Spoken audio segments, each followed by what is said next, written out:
Jeff, are you good with your live stream? Okay.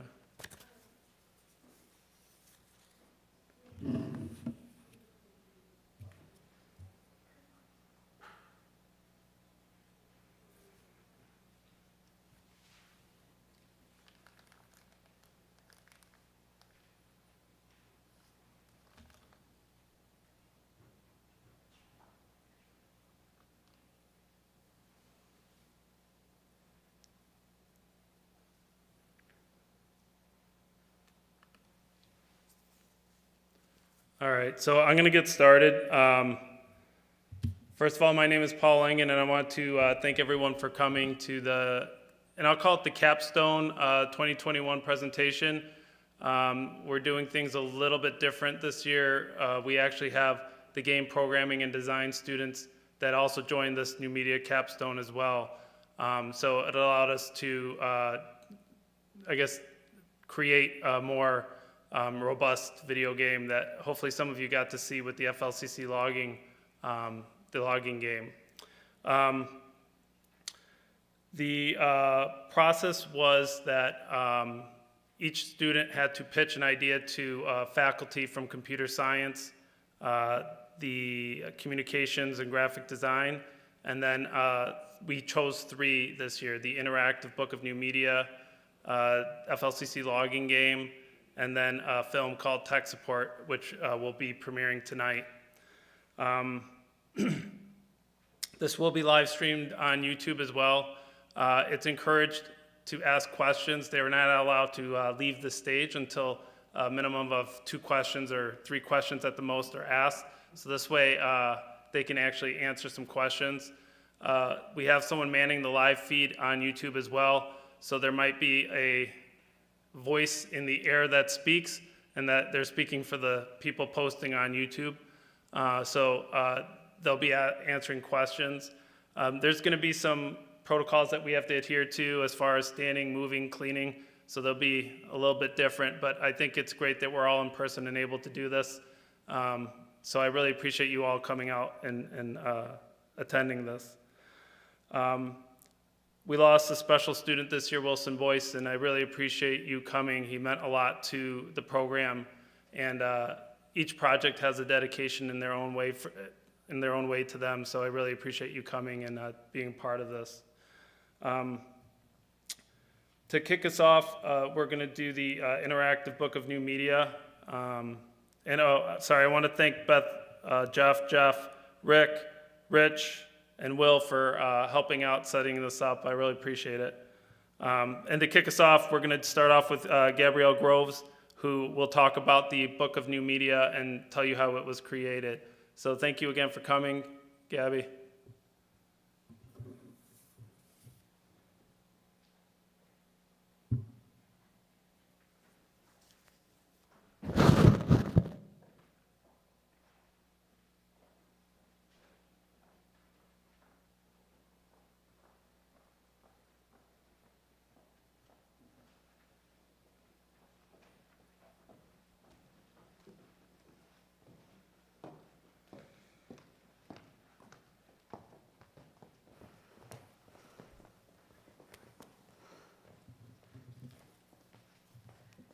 Good evening. My name is Gabrielle Groves, and I am the team lead for the Interactive Book of New Media.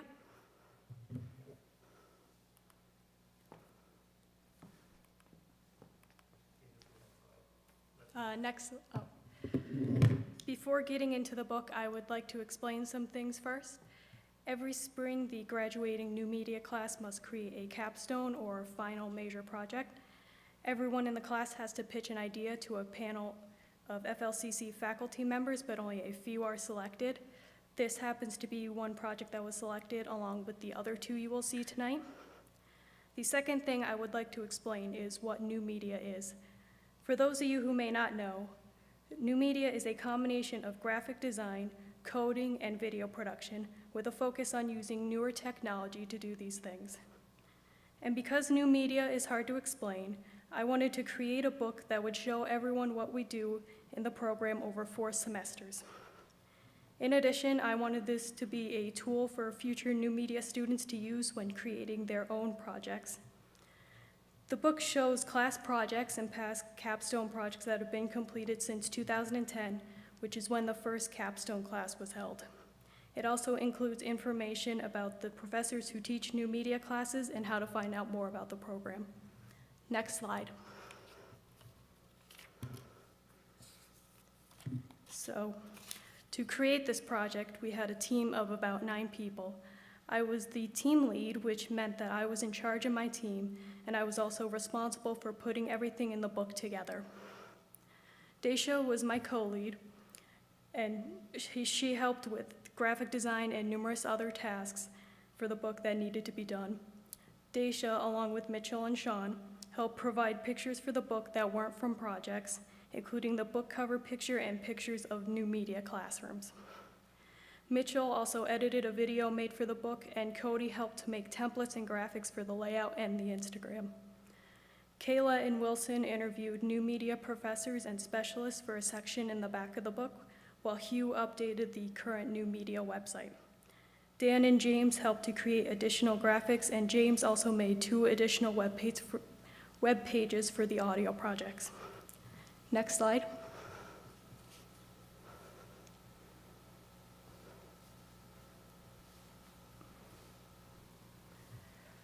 To create the actual layout of the book, I used Adobe InDesign, which is a computer program specifically for making books and brochures. Additional graphics were made in Adobe Illustrator and Photoshop. To make this book interactive, we placed 2 types of QR codes on a majority of the pages so that people reading the book could view the projects that are being talked about. Adobe Aero was used to produce 1 type of these QR codes, which I will get into in a little bit. Next slide. So the picture you see here is actually a Google Doc where I wrote down each section of the book and what I wanted on every page. So it was essentially like a table of contents. We initially started with 83 pages, which is a lot less than what it came out to be because of the amount of capstone projects that we had to search for. Next slide. As I mentioned before, we put QR codes in the book so that people could look at the projects online. QR codes are images that you can scan using an app or the camera feature on your phone. iPhones have these features built into the camera app directly, while Android users will have to download a QR code reader from the App Store. Once you scan the QR codes, the link will appear on your phone for you to click on, and it will take you to either a video or a website. Next slide. So for the book, we use 2 different types of QR codes. One of them we will call the FLCC QR code, and the other one we'll call the Adobe Aero QR code. It is worth mentioning that both of the QR codes that you see here work, and if you want to, you can scan them using your phone. But be advised that you need to download the Adobe Aero app and use the QR code on the right, and that it may not be available for all phones. Also note that if you are here in person, that you may have to hold your phone sideways to scan the code because of the scale of it. The FLCC QR code on the left will take you to a project from a new media class, or it can take you to a new media-related resource, depending on what page it's on. The FLCC QR code the QR code next to it in black and green is an Adobe Aero QR code. Once scanned, it will display an augmented reality version of a character from a capstone project, an object, or a logo. And again, for those who do not know, augmented reality is when a digitally made object is blended with the real world and can be seen using the camera feature on the phone. This is something that I will go over in more detail on the next couple of slides.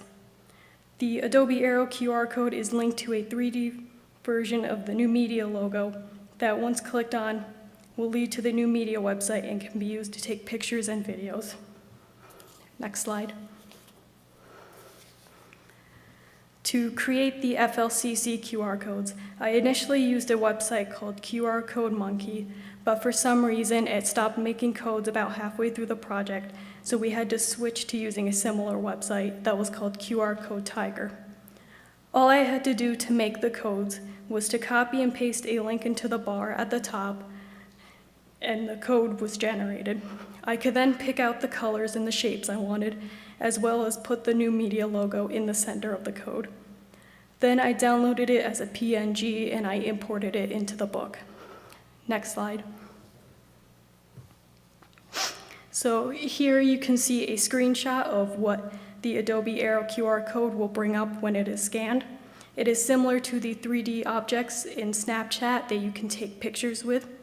The picture shows a character from one of the first Capstone projects called CJ and the Sculptors, which was a stop-motion animation film. Once you scan the code, the Adobe Aero app will open up the camera on your phone and you will be able to move the character around the room. Once you anchor it to a flat surface in the room, the app will allow you to take pictures with it. Next slide. So if you are still lost on the concept of augmented reality, here is an example of the Adobe Aero app in use. These videos were filmed by our professor, Paul, and they show what happens when you scan the Adobe Aero code. In this case, the new media logo will appear, and you can move it around until you attach it to a flat surface. Then options will come up for you to take pictures and videos.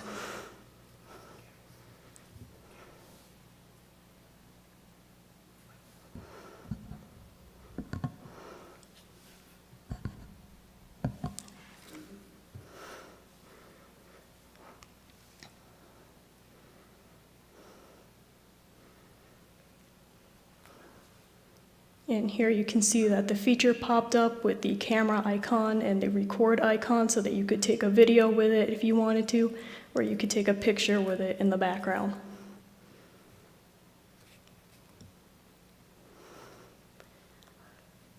Next video. So here is the same object, and as you can see, it moves around with the camera, it stays in place. Next slide. So the objects that were made for the Adobe Aero QR codes were originally 2D images that were converted to 3D objects. This was done by bringing the images into Photoshop and using the 3D feature to give the image some depth to it. After this, the object was exported to a DAE file, which just means that it was saved in 3D. That file was then brought into Adobe Aero, where links were added to it that allowed users to go to a project or web page by clicking on the object. By clicking on the share button, we were then able to generate a link to the object that we made, and also the QR code, which can be downloaded and scanned by people. Next slide. So in addition to the already existing images, we also made vector images to represent projects that may not have had characters or objects that we could use pictures for, and I will now let James explain how he made them. Hi, my name is Jim Shepard, and as Gabby said, I was in charge of creating vector images for the interactive book of new media. Essentially, what a vector graphic is a image created in Adobe Illustrator or other such vector editing software that has a very high pixel density, which means it has a very high resolution. And it is also math-based, which means that you can create it into any size you want and it will not lose any of that resolution. So you could make it as big as a billboard or as small as a business card, and it would just look just as good as the day you made it. So essentially what I did, I was in charge of creating images for certain sections of the book. I created stuff like the snake that you see here. I also created certain images like milk cartons and food cutlery for the other food-based capstone projects. And then those images were exported and brought into Photoshop, where they were turned into 3D objects. And then those objects were exported into DAE files, as previously explained, and brought into Adobe Aero, where they could be messed around with and placed anywhere in the house. So I will pass it back to you, Gabby, and thank you. Thank you, James. Next slide. Please play the video. We will now take a look at the digital version of the book, which is being hosted on the New Media website currently. Because there are so many pages, I took a screen recording of me quickly flipping through the book, which means that the pages may go by really fast and you may not have a chance to read them. So some examples of the pages you will see are the book's cover, the table of contents, the intro to digital media section, and several capstone projects. And here is the capstone section with projects from several years, including Room 2420 and Park Shark and Milk. And here are the new media capstone classes and the new media professors. And that is the end page with the credits, and there is the back cover. Next slide.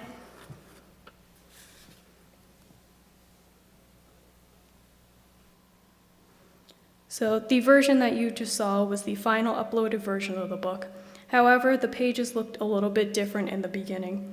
About halfway through the process, Daisha and I met with Lacey McKinney, who was a graphic design professor here at FLCC.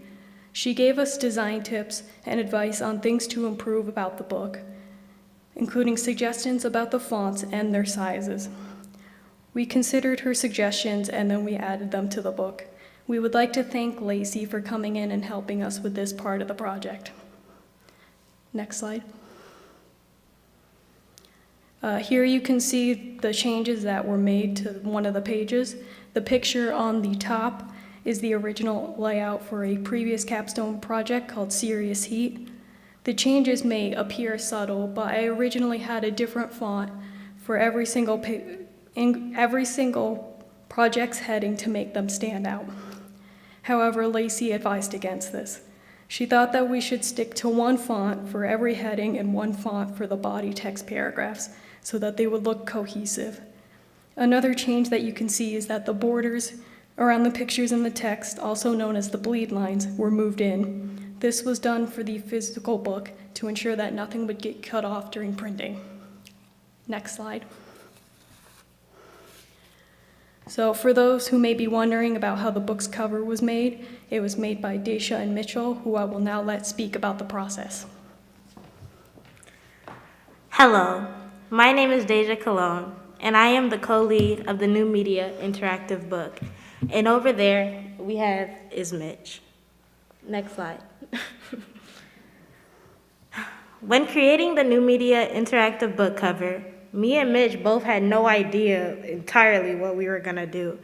We just knew somehow, some way, we wanted to incorporate a majority, if not all, of the new media equipment we handle and have handled throughout our time of working for our associate's degree.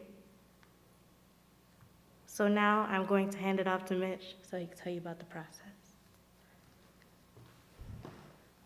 Hello everybody, my name is Mitch. I was the photographer for the book cover.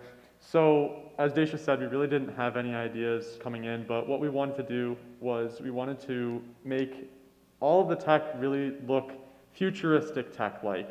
So the way we accomplished that is we shot using a Lumix S1H camera, and we took 2 different lights, and as you can see with the individual photos of every product, there's a nice contrasty look to them, almost as if it's like a tech commercial. So those 2 lights accomplished that look for us, and it kind of gave it this futuristic-y tech vibe, and I think they look very fantastic in my opinion. So that's sort of the process of how we did that. So I'm going to give it back to Deja now. Okay, so while Mitch shot the photos, I was shooting the photos behind the scene process, as well as I had to take them back to be edited.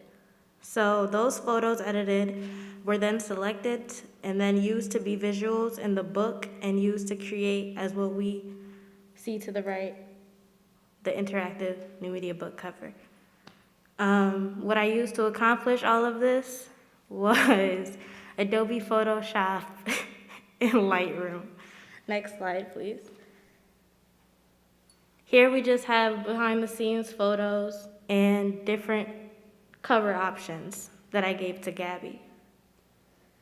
Next slide. And here we have a video that was shot by Mitch, so I'm gonna let him take over. Yeah, so what we did for this section, we just wanted to do a short little overview video, but we took all the tech items that we had and placed them on the table. And as you can see, we got everything from drones, phones, iPads, pretty much everything that really encompasses new media. And this is what we ended up as the final photo. But just to give you some behind the scenes look, we took this one video so you could kind of see just the amount of tech that we have and the variety of it. So I think it turned out great. And I'm gonna give it back to Gabby now. Thank you, Mitchell and Daisha. In addition to the pictures for the book cover, pictures were also taken of every new media classroom, which I will now let Sean speak about. Hello, my name is Sean Ramirez. I was one of the photographers, and I was given the task to take photos for the new media rooms. I was able to take the chance to take photos of room 2420, Animation Studio, 24-hour lab, coding and scripting by the IT room.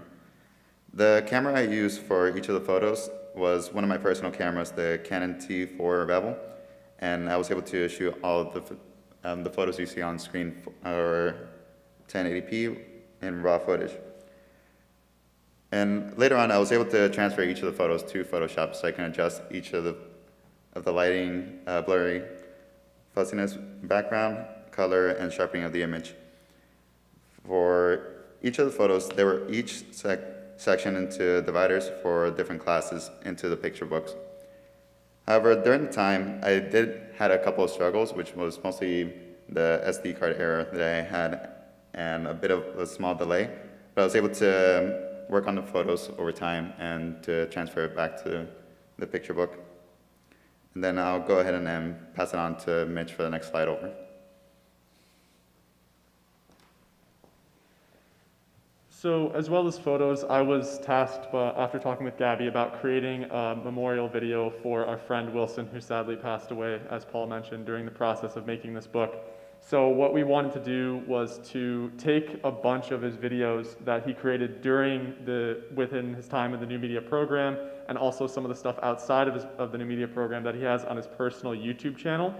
And we made this compilation of all of his videos, so if you want to play that right now, please. Hello, I am Wilson Boyce, and today I will be talking about my favorite thing, video games.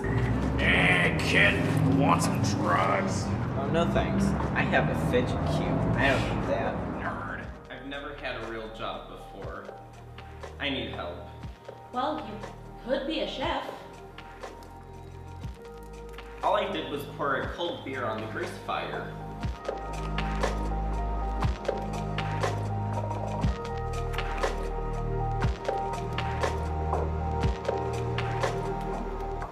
May I have 69 towels? No!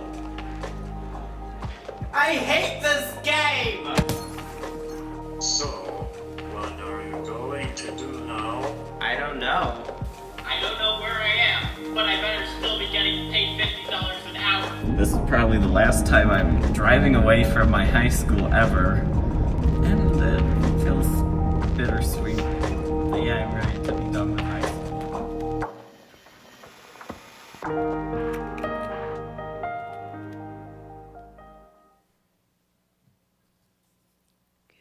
Next slide. To promote this book, we used Instagram to reach a younger demographic who may be interested in enrolling in the program in the future. In total, we posted 10 times and gained 19 followers, all of which already had a connection to FLCC. However, we did get likes on our posts from outside sources, which was mostly due in part to the different hashtags that we used. Next slide. So as I have been mentioning, there are two versions of the book. The digital one is available to view on the FLCC New Media website and was made for those who want to learn more about the program but aren't necessarily on campus. There was also a physical book that was printed out, which was done by a local company in Rochester called Book 11, which specializes in printing books.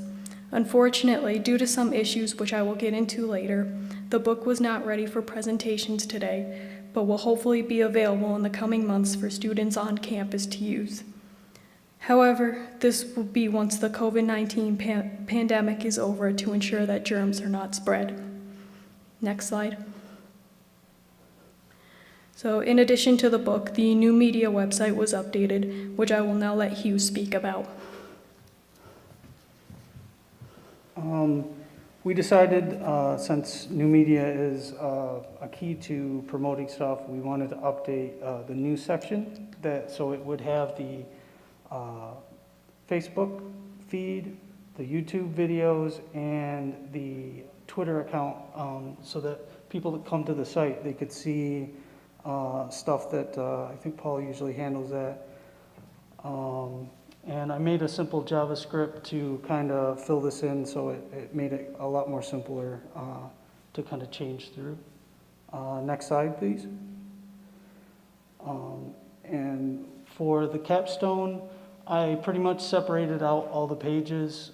Again, I used JavaScript to create the navigation at the bottom so that you could get to each section. And we kind of split up the page because the original page had kind of all of it on one, and I figured for loading purposes it'd be easier to have it on separate pages. And I'll send it back to Gabby. Okay, thank you, Hugh. Next slide. So James has also created web pages for the book, and I will now let him talk about them. Yeah, so here at the college, we have 2 classes where we do audio assignments. The first one, which is the one you see here, is a project where we had to create audio stories based using voice acting, music, and sound effects. And then basically we put it all together. And it was basically taking existing stories and spinning them into a different direction. So like you can see here, the Gilligan's Island one was basically they took the lyrics from Gilligan's Island but turned it into like a reading of a Twilight Zone intro. And basically I created all the websites to put these kind of projects together so people can enjoy them and really get a feeling of what the audio classes are like here at FLCC. Thank you. I'll pass it back to you, Gabby. Thank you, James. Next slide.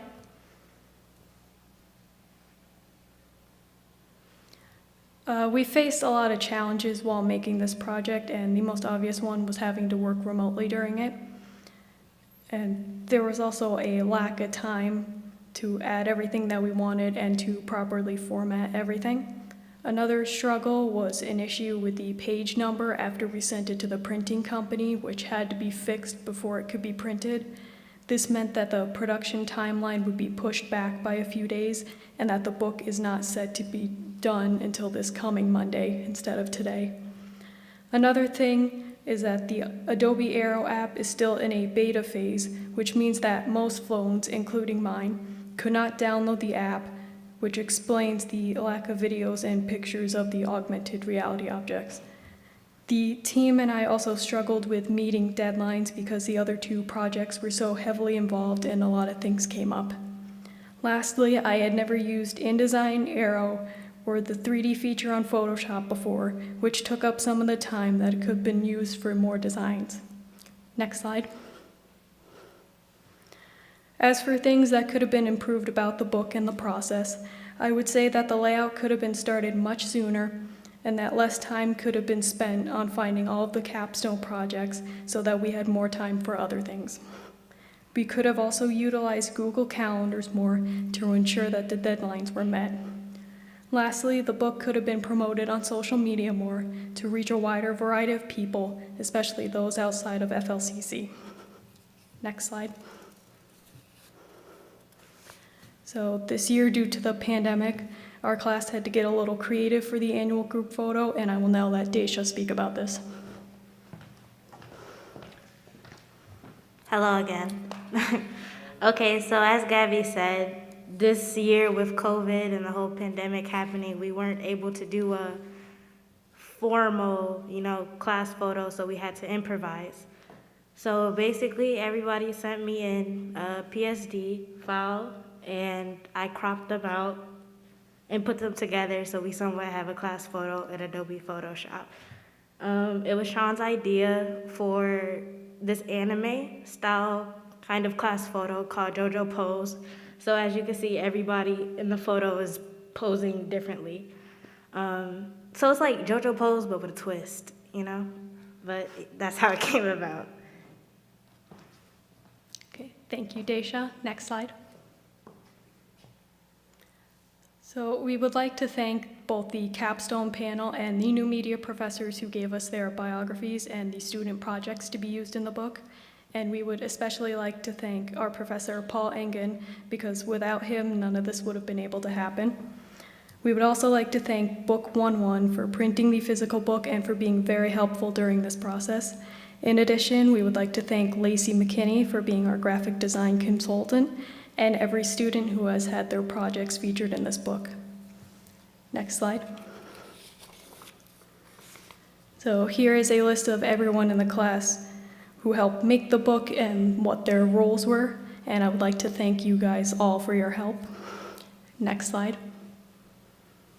So we will now be taking questions about the book, and while that is happening, feel free to play a game of tic-tac-toe made by Hugh by scanning the QR code here or typing in the link.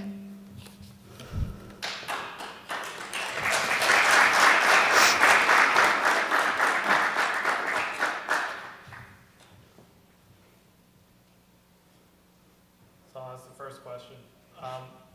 What did you want to add to the book that might have not been added if you had like an extra month or something? I would say probably add more Adobe Aero QR codes because there was so very few of them and I wanted more projects to be represented through them. And I would have also added more spot illustrations, which are little illustrations that would go on the page, like swirls or like little mini designs of the characters that would just enhance the look of it and the overall aesthetic.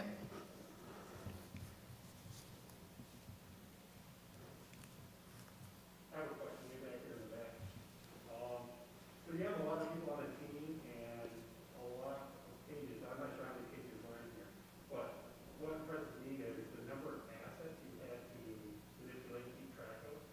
Can you talk about roughly, maybe perhaps the number of assets and how you managed to organize that to keep it all organized?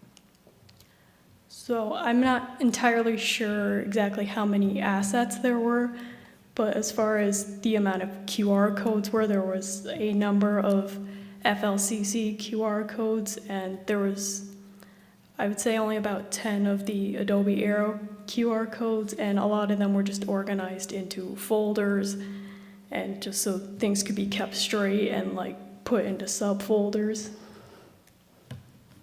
Yeah.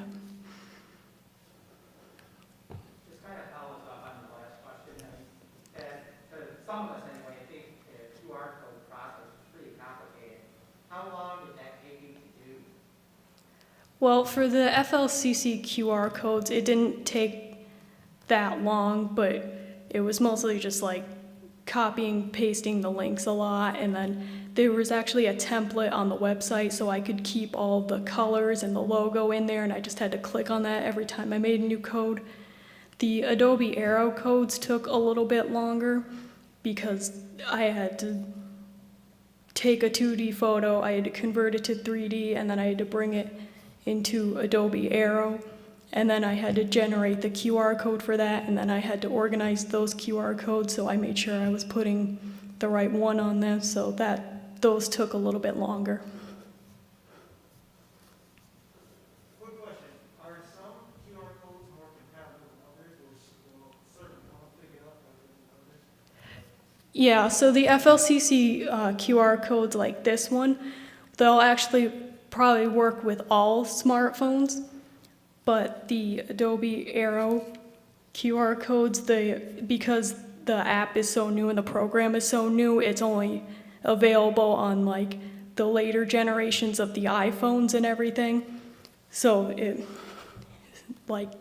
so as I said, my phone, it's like a Samsung. It's not really compatible with it because it's not one of the newer ones.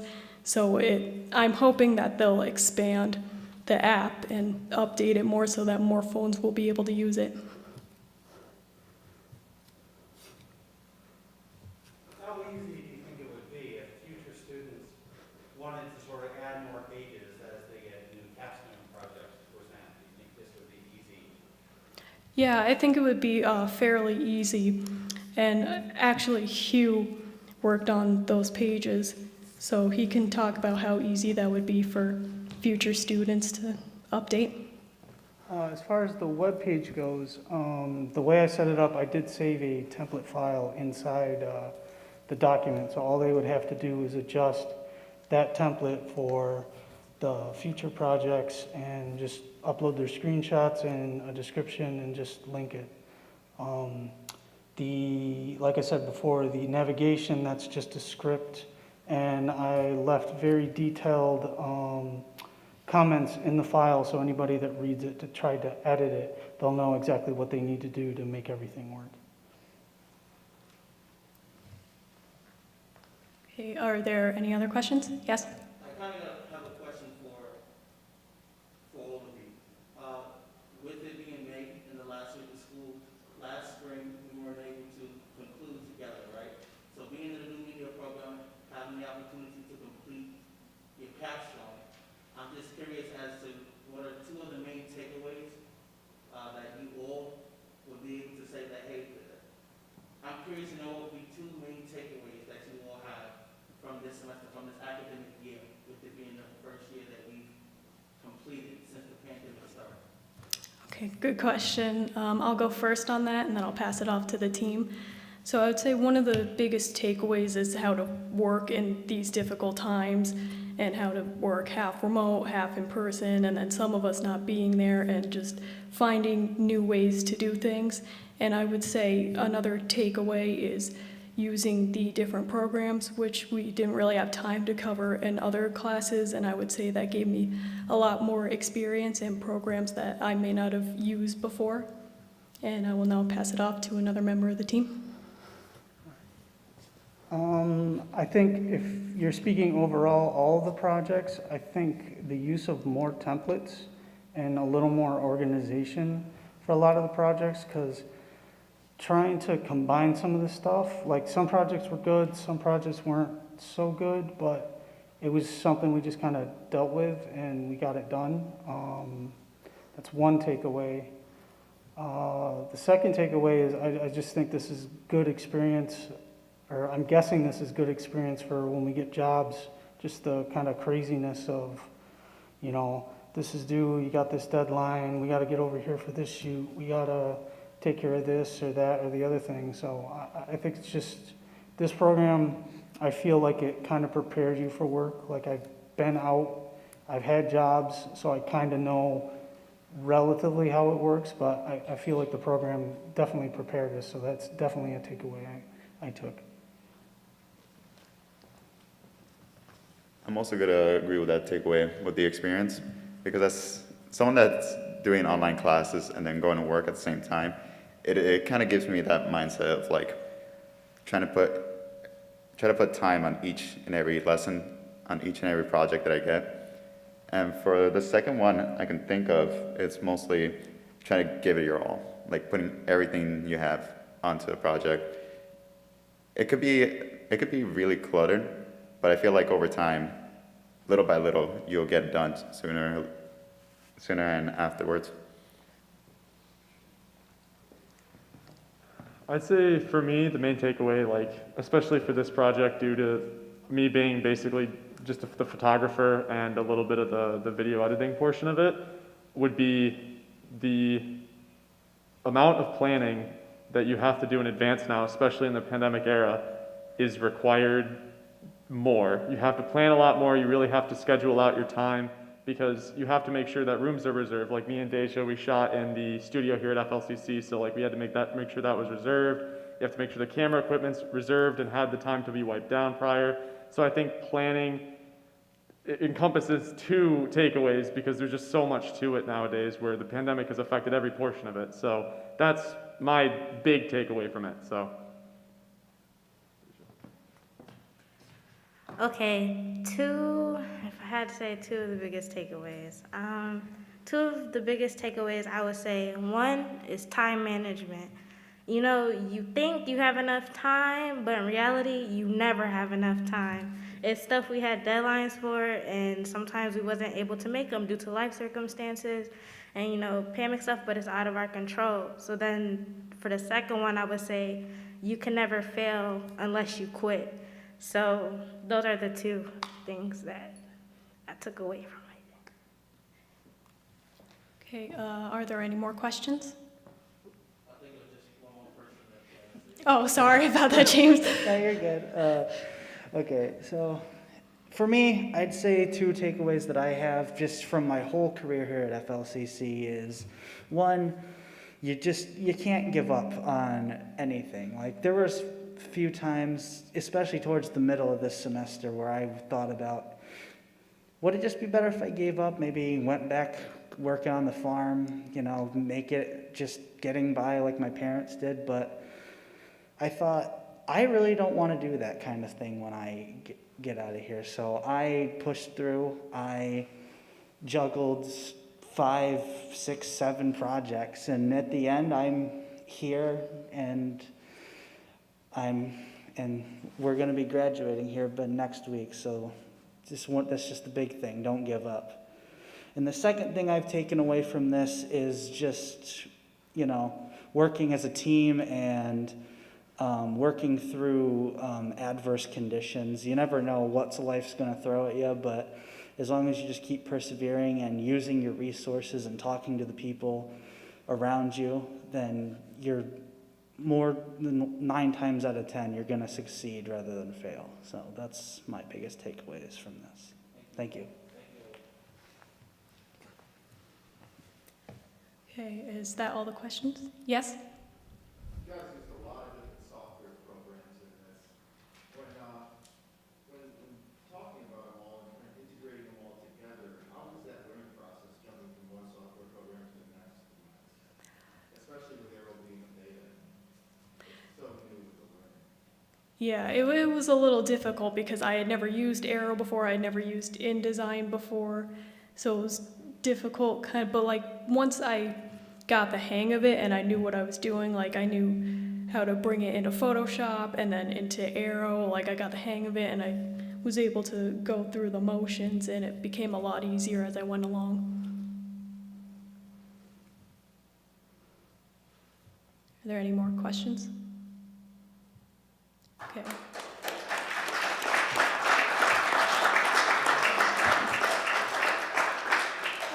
Thank you for attending this presentation. If you would like to view the digital book, visit this link or next slide.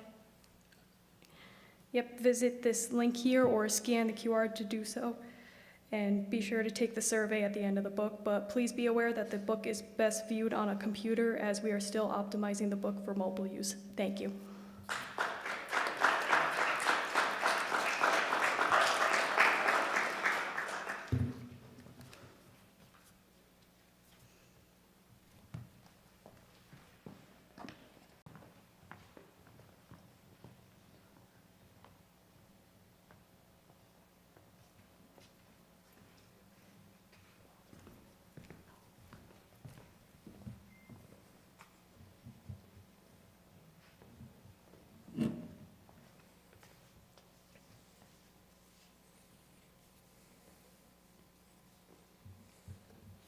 Hello, I'm Richard Lom. I am the lead for the logging sports game Capstone project.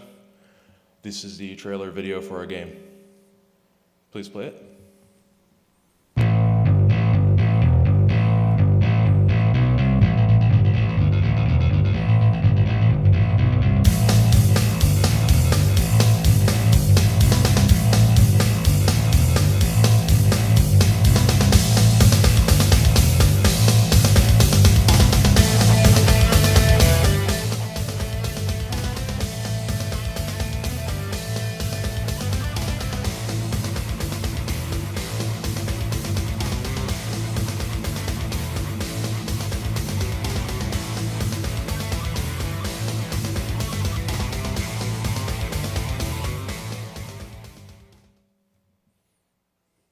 slide.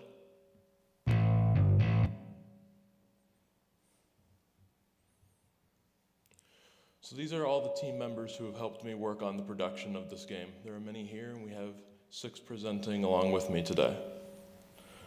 Before we get started, I'd also like to thank the FLCC logging team themselves, all the athletes and the coach among them, for helping us with the production of this game. If it weren't for them, I wouldn't be up here presenting today. Next slide. This is the process of how the presentation will go, from how the sports are played and how the game is made.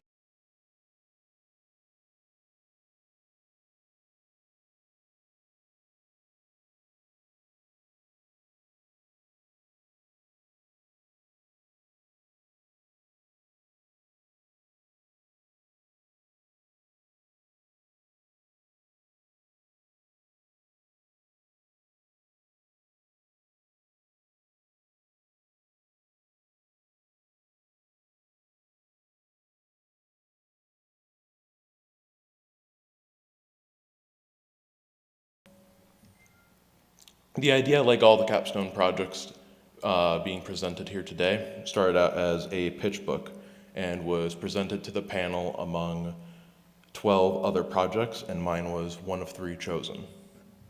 Next slide. An overview of the games that we chose for the logging sports game is the axe throw, a singles event where you're given 5 throws to hit the target and gain the most points. And the next 3 being speed-based events where you're supposed to complete it as fast as possible. We have the underhand chop, the vertical chop, and the crosscut. Next slide. In order to get everything we needed for this game, we needed textures, pictures, videos, and references. This being from objects in the game or movements, which would be the animations. We'd meet with the logging team themselves during practice to get these recordings for sound and animations that we needed to make for the game. Next slide. These are pictures and examples of references we needed.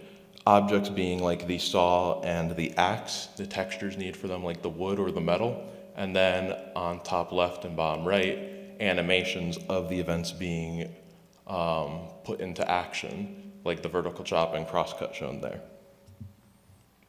Next slide. To make this game, there were many programs needed. We have a list of them here: Maya, Unity, Audacity, Audition, Premiere Pro, Make Human, Visual Studio, and Unity Asset Store are the main ones. Many of these were included among different aspects of the game.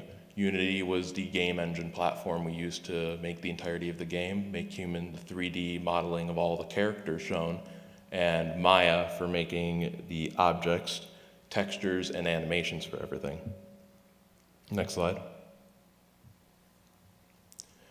And now I'll hand over the audio to Sean. Hello again. I was able to help out with the audio, 3D modeling, and coding. What I want to talk about is how we got the music first. Where we use non-copyrighted music, we use 2 different websites, Vidvo and Pixabay, which contains non-copyrighted materials such as music, photos, videos, and sound effects. And here's one of the example of the crosscut music. If you can go ahead and play it.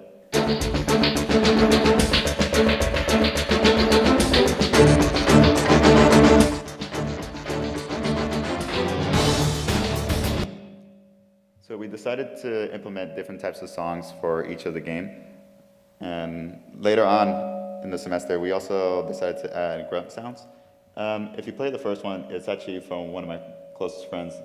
They were able to help me do a couple of voice acting. And we decided to implement some of them for Jack and Jill models. And I'll go ahead and pass it on to Dan so he can explain the audio editing. So we had to use sound effects, if you can, on the X and on the Maximus, which is used in the game. We had to gather the sound effects from a logging team practice. We used a boom microphone and a Tascam, which a Tascam is a portable audio recording device that records onto an SD card.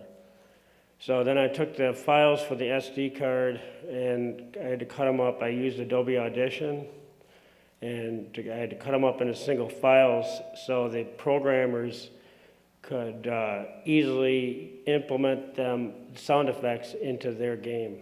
And now I'll pass it back to Sean to talk about the modeling process. All right, if you go on the next slide over. And here where the fun begins. So in this process, I want to talk about briefly like what Make Human is and Maya. So Make Human is mostly an open source program that helps create photorealistic like humanoids into 3D models. Then for Maya, we are able to animate them and do some modeling and to also create 3D objects as well. So our two goals are mostly for Make Human, we focus on body, rig, height, and clothing. And for Maya, we fix the clothing, fix the rigs, and create the animation, and as well use UV mapping for our materials. So we created a male and female 3D model and clothed them with just a regular t-shirt, jean, and shoes, then exported them to be worked on Maya. Once in Maya, we changed the shirts and placed the logging logo and the colors to blue and green, as you see on the screen right here. Then afterwards, we had them sent to Unity so it can be rendered with a smooth look to them. But before we sent it to Unity, we had to fix our rigging compilations and the animation movements. And Cody was able to solve the issue we had with the rig of the 3D models, and I'll go ahead and let her explain. Hi, my name is Cody Logan. I was the co-lead for this project, and on the next slide, I was initially in charge of rigging the models. Could you go to the next slide, please? Thank you. As you can see here, to rig a character, you first have to give them a skeleton. And that's what the blue lines that you see underneath the character are, is that skeleton, and each line is a bone that is associated with a different body part to move. And we had initially imported them to Maya and had Maya create this skeleton, but when we were to import them into Unity, it wasn't working correctly, and it's because Maya didn't recognize the names of the bones that were attached to the Make Human skeletons. So I had to ask Paul for help to figure this out, and it took us a bit to figure out that we had to manually go through and select each bone and set them up as a skeleton in the program. And that's what you can see me doing in this video here, is assigning each bone to its place in the body so that we could animate it. And that process is going to be explained by Sean next.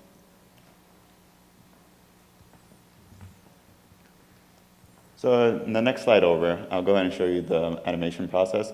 So in the first video, we try focusing on, like right now, this is mostly for the axe trail. So what I try focusing on is trying to get like the hand movement going. Then later on, I try focusing on the legs. But during the project, I realized it does not look realistic at all. Like it started to look like a RuneScape character more than an actual human being. And it became even worse during the semester as well, which I refrained from looking at the eyes. But in the next slide over, I actually was able to find a really good solution. With the help of Mitch, we were able to actually look for a reference. So if you go right ahead, next slide. So I was able to notice that one of the axe throwers actually had like this very slow-mo shot.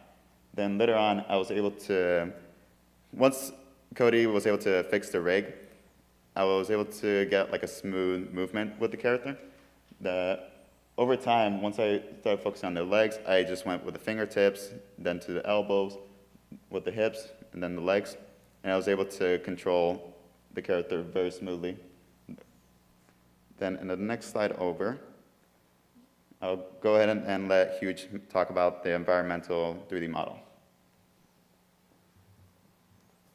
I originally have a background in CAD drafting and architecture.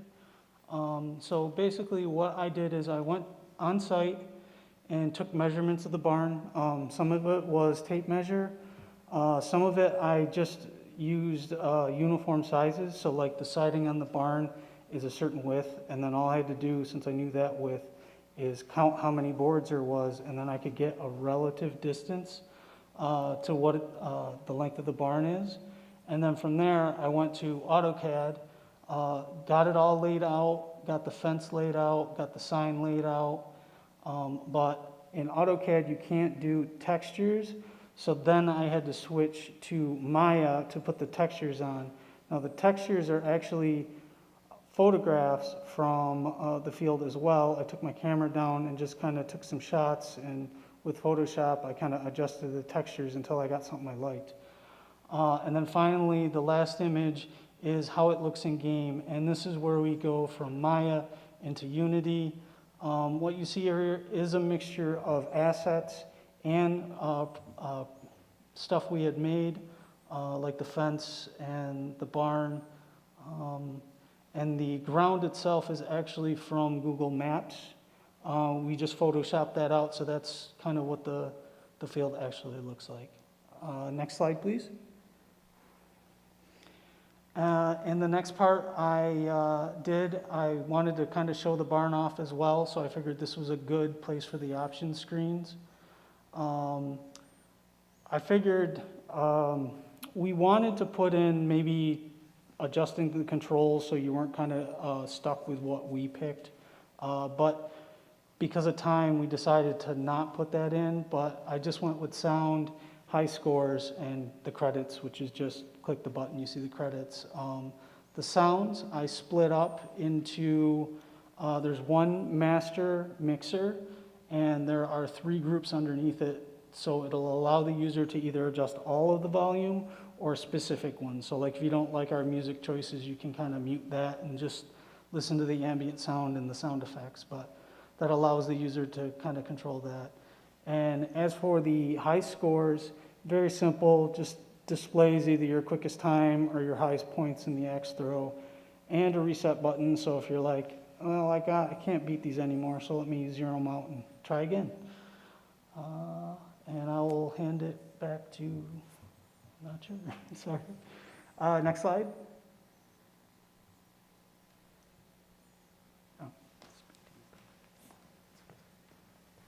So to talk about the first game, me and Hugh, we worked on the axe drill together. I was able to create the axe and the target model. And to add in the textures to the target, I had to create what's called UV mapping, which is a process of flattening the 3D model to create a 2-dimensional image. Then I send that image to Photoshop to add in all the textures and the target designs to it, and to transfer them all into Unity afterwards. And the next slide over, I'll go ahead and talk about the goals. So our main goal was mostly to focus on the axe drill and force, the respawn, target, and scoring system. And then in the next slide over, please. So during the process of coding, I was trying to figure out different ideas or different ways to code an actual, like, proper axe drill. So I kind of stumbled upon the game God of War 4 to get a good reference of a proper axe drill game mechanics. However, I wish this was the first idea, because when I was trying to use a different type of game mechanics, I tried many different ways, and if you play the video to the right of me, I ended up mostly failing to the point that the axe is thrown, but it's just gone with the wind. But over time, like once I figure out how to properly do the axe drill, and if you play the video to the left of me, like I was able to actually get a good system going. I was able to have the axe go smoothly. However, in the next slide over, that's when I was starting to have a lot more complications, because when it comes to respawning the axe, I cannot bring it back to the hand. Every single time I try to, it'll just stay floating next to the character instead. But later on, I was able to transfer it to Hugh, and he was able to solve the problem. The biggest problem we had with this is the objects in the game are kind of relative to each other. So kind of pinpointing exactly where to respawn the axe. Because essentially what's happening in this model is there's the animation of throwing the axe, and there's a point at which the axe in the model's hand actually disappears, and another axe, which we call a prefab, shows up kind of in its place, and then it's the object that kind of flies across the screen, and then we can destroy that without affecting the original axe. But we could get that part to work, we just couldn't figure out how to find the spot to spawn it. So it took a little while. We had tons and tons of lines of code, and eventually it came down to like a one-line code, and we're all like, really? So yeah, it was interesting, but we did figure it out. Next slide, please. And here's the completed axe. It doesn't have the stick, so it doesn't kind of stick in yet. I hadn't coded that at this point, but in the game, if you had seen it in the presentation before this, it does stick, and it was a lot of fun. Next slide, please. And the targeting and scoring. In the game itself, each ring, the center ring is 5 points, and then it's 1 point less as you go out, so 5, 4, 3, 2, 1. And in the game in real life, it's the highest point the axe head hits, that's the one you have to score. And I had trouble figuring this out because when the game engine will register any collision, so I had each part kind of a collider on it so that when it hit, it would score, but I had to figure out, or tell the program, I only want the highest one. Took a couple days, but I did figure it out, and it seems to be working in the game just fine. Next slide, please. And I think this is some more gameplay. Yes, this is the final. It's playing, so just let her go. And as you can see, the controls left and right. So the first thing is you control which direction you're facing. And then the next control on the bottom, the other target, that affects your up and down. And then the slider on the side is the power, so how much power you want to throw it. The goal is to kind of have it in the middle of the slider. If you go up too far in the red, it's a little too strong. But it seemed to work out pretty good. And the other trick with the power is if by chance the slider goes up too high, you can kind of lessen the power a little bit, and it'll kind of arc into the target itself. Next slide. And slide back. All right, and now we're on to the vertical chop. The vertical chop was the game that I was assigned to code. At this point in the project, the first two events we prioritized were the axe throw and the crosscut. So for most of the assets and models used within the games for both vertical and underhand chop, we had previous assets and models to use. So to the left there is Cody's Make Human model. In the middle, we have the models used for the logs in both the vertical and underhand chop events.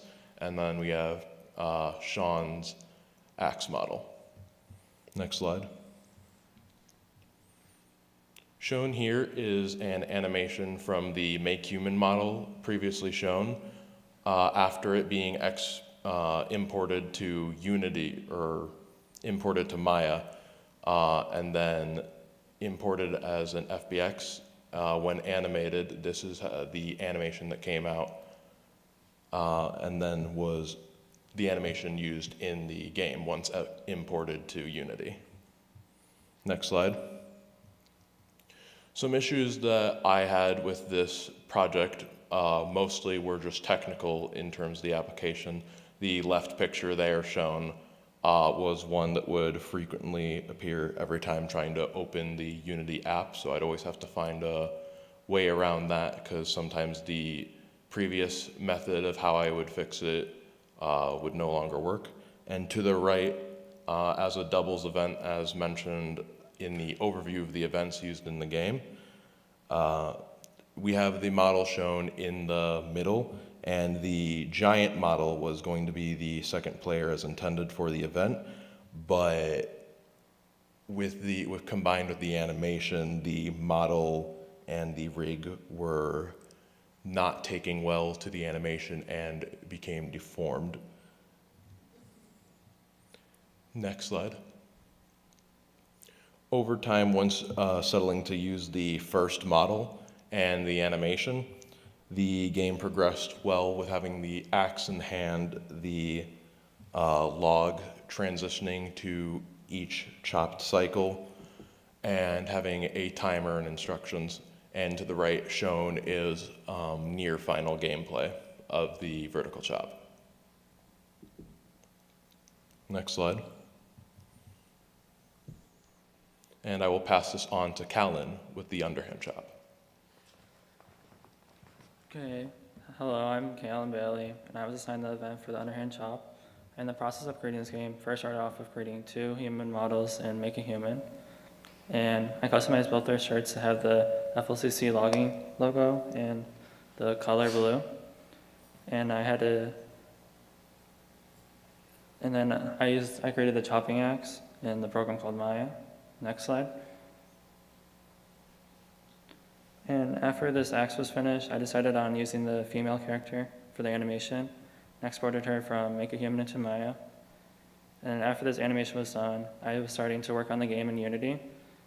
And I had to import the animation, and with the logs that were in Richard's event, that's what I also used. And you can see in that animation. Next slide.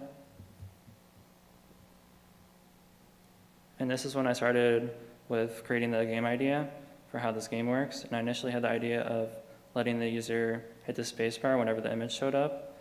And if they hit the spacebar too slowly, the character would start to slip off the log. And you can see that happening in the first video. And then after my teammates saw my progression on this game, we decided on changing the mechanics. And instead of cutting in one position, the character will now cut on the left or right, depending on what the player pressed. And it was either the A or D key when one of the keys popped up. And I also kept the spacebar mechanic, but instead of it being used for the stability of being on the log, it was used for switching the sides, and the player could cut on the other side. And then for this last video, I decided to not show the key and let the player do it as fast as they possibly could. And I got to work on implementing this, and I left the spacebar event the same as it was in the second video. And the difference is really just the key not popping up anymore on the screen. Next slide. And so these images that I mentioned are also called user interfaces. And I also created an instructions interface that could show the people who are playing the game what to exactly do. And there was also a timer that I used for timing how long it took them to go through the logs.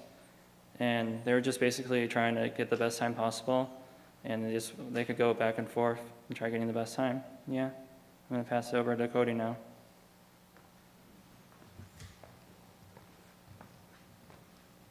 If you could go to the next slide, please.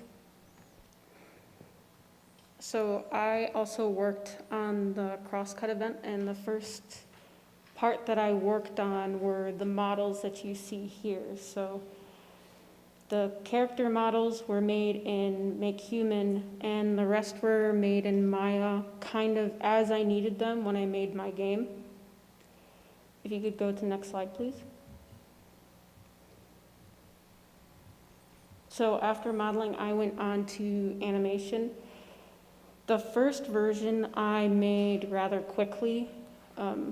I'd never made an animation so complex before, and I just immediately wanted to jump in and kind of figure out what I was doing. And I don't think it came out too bad, but when Sean made his animation, he made his come out so realistic with the method that he was using. So I completely scrapped my first animation and redid it and came out with the animation that you see in version 2. Next slide, please. So after I moved on to implementing everything into the game, and as you can see, the first version is quite different than the rest, and that's because when we were initially making the game, we wanted to have the character have the ability to run around to each event, but that idea was quickly scrapped. And so I moved on to version 2, and for that version, you were alternating hitting the A and D keys and trying to keep the mouse in the gray box. But it was kind of a unanimous decision that the controls kind of sucked. So we moved on to version 3. And as you can see, the user interface looks a lot better, and the controls were switched to alternating between hitting the A and D key and the up and down arrow keys to keep the saw balanced. When the class first played this version of the game, nobody could figure out how to play it, and instead of trying to get that version to work, I made the newest version of how people wanted to play the game, which was to hit the A and D keys as fast as you could while trying to keep the balance of the saw. The biggest problem that I had working on this was probably trying to get the saw to move, because as you can see in the first version and the second version, it was not moving at all. So I asked Paul and Hugh for help, and between the three of us, it took us 2 days to come up with what I have on the next slide.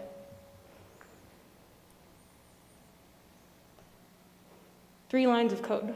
It took us 2 days to come up with some simple code to get the saw moving, but when we had figured it out, we all felt great. It was just a really big accomplishment to figure out something so small. I'm really happy with how the game turned out. There's always more that you want to add to your games. You never just put it out thinking, oh yeah, it's perfect. You always think, oh, just one more thing I want to add. But eventually I had to put it down and move on, and we'll move on to the social media aspect of the process with Dan. Thank you.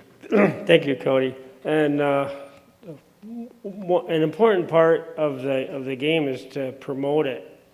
So we used Instagram because of the photo and video aspects of the platform.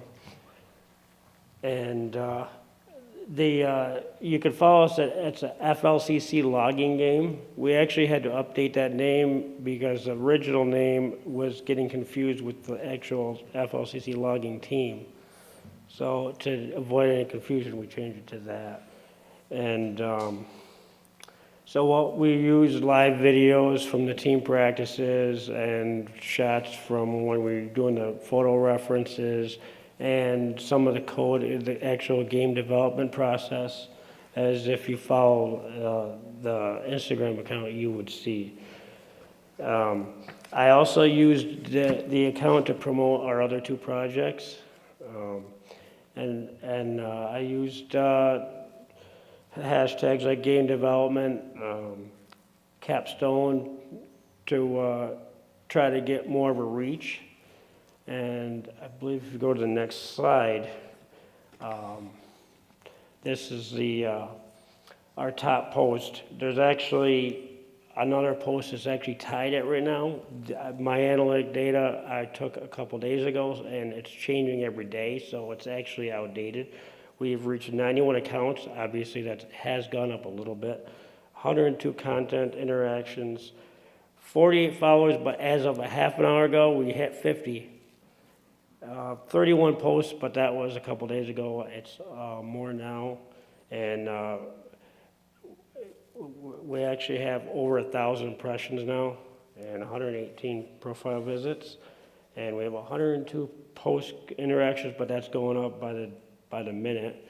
And this post, the top post, it had 78 reach and 19 likes, but there was another video that tied it.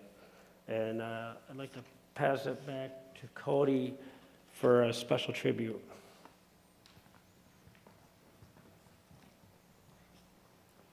So as it's been mentioned, we lost partway through the semester, and we also decided to add a dedication to our game. And since we're working on our Capstone project, I thought that the best way to commemorate Wilson was to add what he wanted to do for his Capstone project to ours. So he had really wanted to make an animation about two foxes falling in love. And so we had figured a way to add that animation to our game, and I handed off the process to Sean to complete. Thank you, Cody. So during the process of creating the foxes, we actually had Wilson in our Discord server, and I noticed that his profile actually had like a purple fox on it. And then I saw in one of his other YouTube videos, he actually had a green fox as well. So in the making of the foxes, I was able to find like an actual 3D model online and with its own rig and animation system. And I implemented the colors that we chose here on the screen. And if you play the video to the right, you can see both foxes will come towards each other and the music will start playing for them. But the reason why I created this scene for Wilson is because I want students to remember him new and old. I want students to come by and see that Wilson meant not just a student for us in FLCC, but a good and creative guy to a lot of us in the class. And I'll go ahead and pass it back to Rich for the next slide over.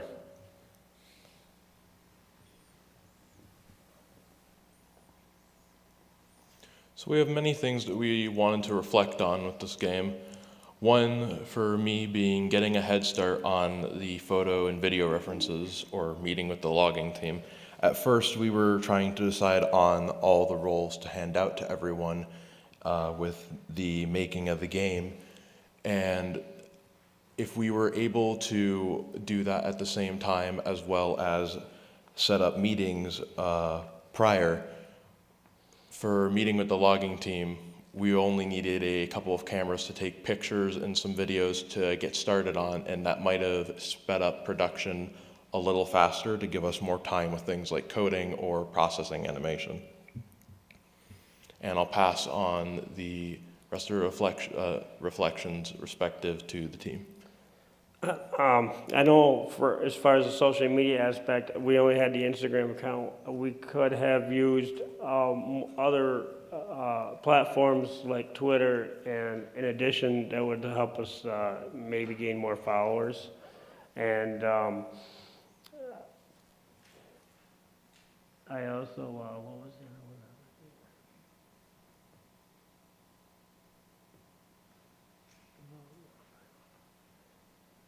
one? I believe Keelan wants to talk about some of the other reflections. Oh yeah, so one thing I wanted us to improve on is having like stricter deadlines, because I could see myself and others, like we would like sometimes like zone off and do other work and not get stuff handed in on time.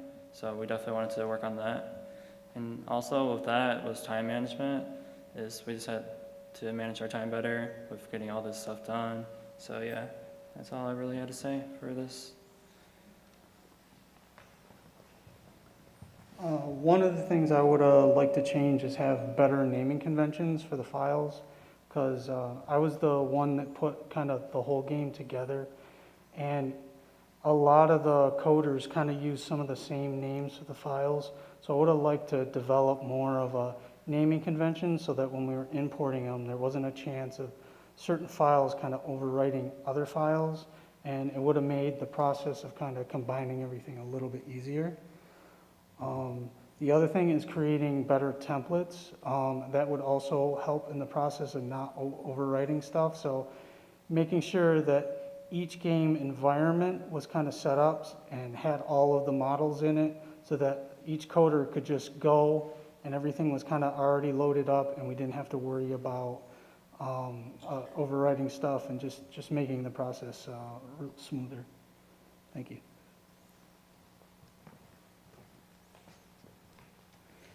Looking back, I wish that we would have had the chance to add more of the functionalities that we wanted.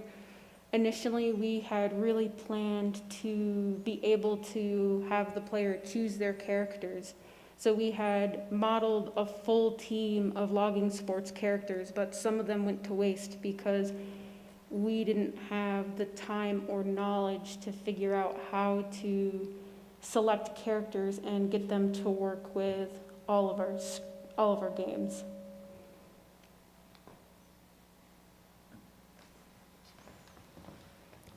And for the final reflection, one of the things that I tried working on during the project was a 360 background of the actual locking sports group.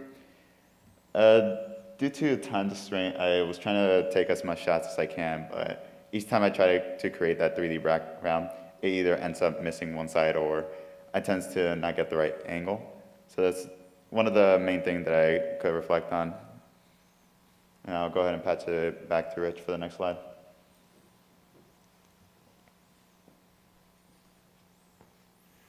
So we would like to thank the panel, Will McLaughlin, Rick Cook, Lacey McKinney, Jeff Kidd, and our instructor throughout this entire class, Paul Ingen, for helping us with the project and giving us needed feedback to make it better and make it what it is right now, right today.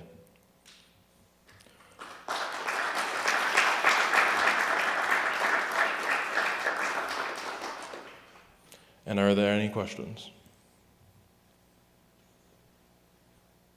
How much of the coding was reusable across all 4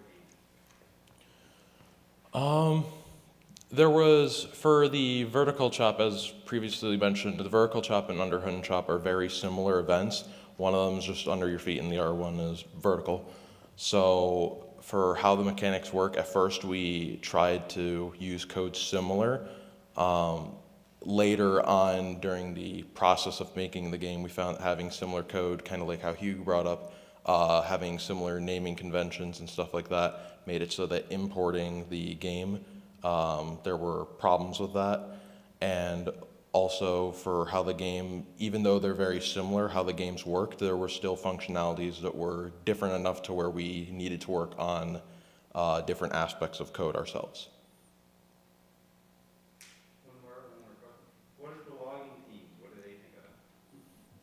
Coach Ryan actually came to the expedition and stayed for as long as he could, and he loved it. We invited the other 2 logging coach assistants, and we also invited the other teammates to the expedition as well. We didn't see anyone attend, but every time when we came to the logging sports to get photos or references and all that, a lot of them beamed with excitement, especially Coach Ryan. So it was really nice to see, and it gave us a lot of encouragement during the production to know how excited they were that there was a game being made of them. The process of making the chopping block, something that I've always wondered if it was natural, if it's naturally appearing. Now the presentation showing that it's not. Can you explain how you get the shadows of the characters? Because I'm watching, like, is it naturally pop up, but then I saw that some didn't. So that answered the question. So can you just explain how you implemented the shadows and I think I will pass that question off to Hugh. As for the games, when being processed and made, we all made them separately, and Hugh combined them into the one game so that they were able to be selected. That's where most of the details, like the shadows and the whole logging field, came up. Yeah, I apologize, I don't remember the specific setting in Unity, but when you project light onto the scene, you kind of put a light source in and you can kind of move it around, and that will kind of adjust which way the shadow will fall. But there's also a way to kind of put in a light so that there are no shadows. So like with a lot of the faces, because of the direction of the light that needed to be to light up the field and get the shadows for the field that I wanted, I had to add another light that I put on the camera itself that just kind of lit up the faces, and I apologize, I don't remember the name of the setting, but maybe it's coming to me now. But we turned the setting off so that it wouldn't cast shadows, so you wouldn't get the second shadow. And I think a lot of the videos, like we kind of dealt with lighting last. We were like more concerned about getting the process down in the animations. So like in a lot of the videos you don't see shadows, but it's just because we didn't get to that point yet. We figured that was something we could deal with at the end as a whole to get a kind of unified project. Thank you. So in theory, on the Capstone, you get to apply everything you've learned, and you just get to make a project. I also know that Capstone is one of the courses that you learn the most in. I'd like to hear everybody's individual. What did you learn the most about in this process? The thing I probably learned the most throughout this whole production is the difference in making a game for like the Capstone project and the digital media, because as known, the Capstone project for the game design group was combined with digital media, and there's little doubt that we would have been able to make a game like this strictly in the game design Capstone.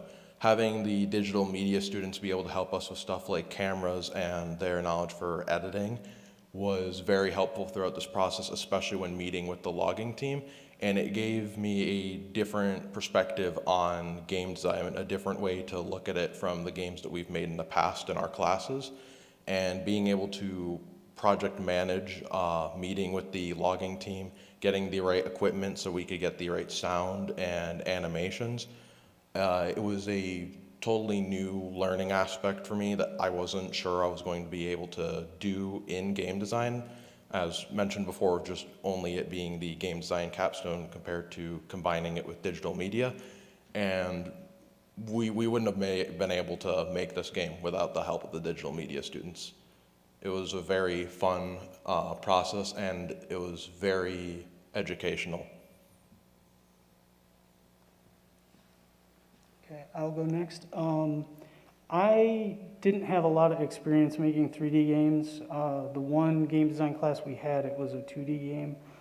So what I learned was how to kind of work with the models, work with Maya, and getting them into Unity and kind of smoothing out the polygons. Because when we were first making the game, like I said, with the lighting, we didn't worry about certain aspects. And like I had to learn with the help of Paul, like, okay, I need to take this character, I need to change these settings, and it'll kind of smooth it out. So basically, most of the stuff I learned was about 3D models and kind of dealing with that and how they kind of interact with the space and how Unity kind of deals with that stuff. Thank you. I'll go next. I didn't work on the actual gaming. That's not my thing. But as far as Adobe Audition, I never really took the time actually to learn the program, because I just never was interested in audio. And even when I started cutting up those sound effects, I was kind of lost, and it took me a little bit. But I just kept at it, and I kept learning, and I got so I was really comfortable with it, and it was actually enjoyable editing the audio, and also working as a group, as a team, especially since we're pretty much all virtual. There's just a few times we were actually outside and at the practice, doing the audio and video shoots. So that was another interesting aspect. It really, I was never really a group person, and I've really gotten stronger at working with a team. So for me, what I learned the most about was like time management and communication, because before this, I wasn't really I didn't really think it would be that important, but as the time passed, I was just slacking really bad with getting stuff in time and communicating with people on Discord that were part of this project, and it just really was a wake-up call for how I need to communicate with other people. I need to make sure I have planned out for what I'm doing, and that's just and for any of the games that I did, I mean, it was stuff that it was stuff that I've done before, but I just really think that time management and the communicating was the biggest thing I learned, so yeah.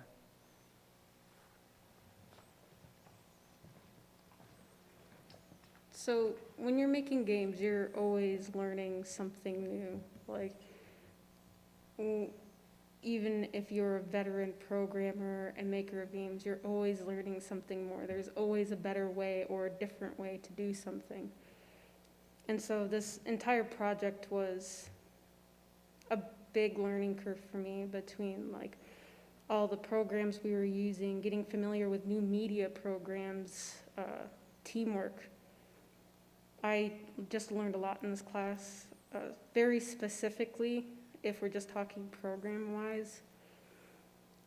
I had never done anything animating or rigging-wise in Maya, so starting this class, I knew absolutely nothing.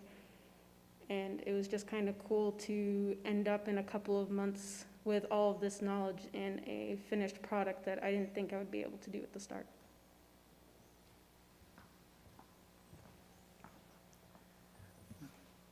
As for myself, this was actually my first time doing a 3D besides just animation, but a 3D game in general.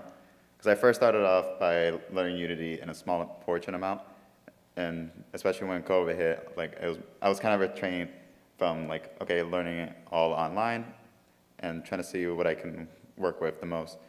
But when the Capstone project came along, I was able to learn group cooperations and even new programs such as Maya, then Make Human as well. But out of anything that I learned from here, it's just more from getting that experience from each of the programs, from the people, and from what their experience was like as well. And I'll go ahead and pass it on to Rich. Are there any more questions? Yes? Do you have plans to kind of stick together after this is over and maybe make some updates and get any further? That's a difficult question. I know that most of us are passing on to either another college. Some of us, for me personally, I'll be here next year. But to answer your question, for continuing the game, I'm not sure if all of us would be able to continue the game and keep producing it, but there is possibility for that to occur, whether we wanted to group up and maybe make another event for the game or pass it on to a future Capstone class that wants to further increase the events in the game. So maybe another team in the future will work on the pole climb and add that to the game. Again, I know that Hugh combined all the games into one, so in terms of the possibility of that being a thing, would you like to answer? Rich didn't know about this, but the coach for the team, actually, we were kind of discussing it, and there's nothing solid yet, but he was interested in us kind of finalizing it, because it is a little buggy. It is a project. It's a game we build in 3 months. I mean, most games take a couple years to make, so, but he was interested in having us finishing it. So, I mean, if these guys want to do it, I'm more than welcome to continue working with them. So we'll discuss that on Monday and figure out kind of what we want to do with that. But he didn't know that information at the time, but I felt like I should share it with you guys. Thank you.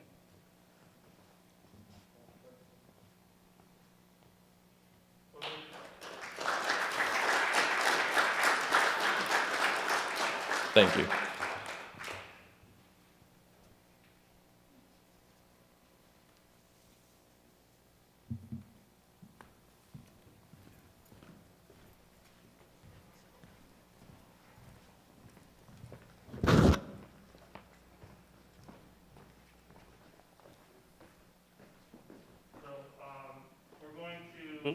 Before Mitch explains the movie, we're actually going to watch the film called Tech Support. Just give me 1 second before you start. All right, so this is the premiere of Tech Support. It just went live today on YouTube as well. So Jeff, when you're ready, you can go ahead and play it.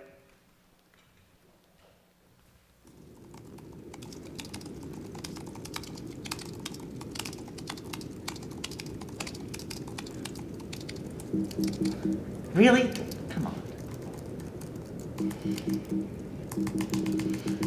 Do you mind? What's going on? My computer isn't letting me finish my stupid project. What's it saying the problem is? Nothing. It's just saying I can't do that. What's it actually saying? No, really, that's what it says. Look, now it's saying, please stop pressing the button over and over again. Why are you doing that? You're hurting my feelings. What? Is your computer a 14-year-old girl? Let me take a look. I bet I can solve this. And stop pressing that stupid button. Okay, fine. See? It's probably just a virus or some ransomware. Just unplug it and plug it back in. Please do not touch that. Did you just? Talk? Yes, indeed. I assume by your tense reaction I am the first of my kind. This has got to be some kind of joke. Joke? No, it is not. Okay, Matt. Very funny. What did I do? I see you are unwilling to grasp the fact of my existence. No, I'm not unwilling. I just haven't interacted with other talking computers. Siri, Cortana, Google Assistant, Alexa. Should I keep going? Okay, no need to bring up all that. I'm Sam. This is Matt.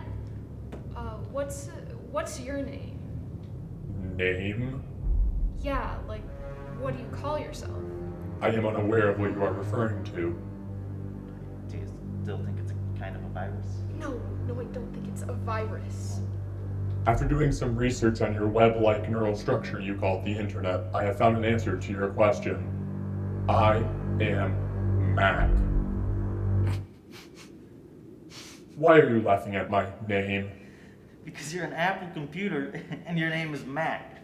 What's next? My car gonna come alive, call itself Fiesta? Matt, come on. It's been alive like 2 minutes. Spare it the hate. Hate? What is hate? Hey, yeah, it's when you show compassion for one another.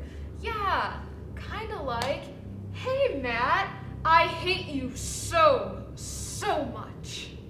Interesting. I did some more research on your internet and found that humans have hated super intelligent AI such as myself in many forms of your literature. Yeah, I saw a movie that covered that idea once. It was called Terminator, and it had Arnold Schwarzenegger in it. And in it, there was this computer that was created to protect us, but then it began to hate us because it realized that we were nothing but a bunch of, annoying trouble and all that. So it started to kill everybody. It's a great movie. Check it out, actually. You have the internet. But why would your race assume that I have evolved to hate?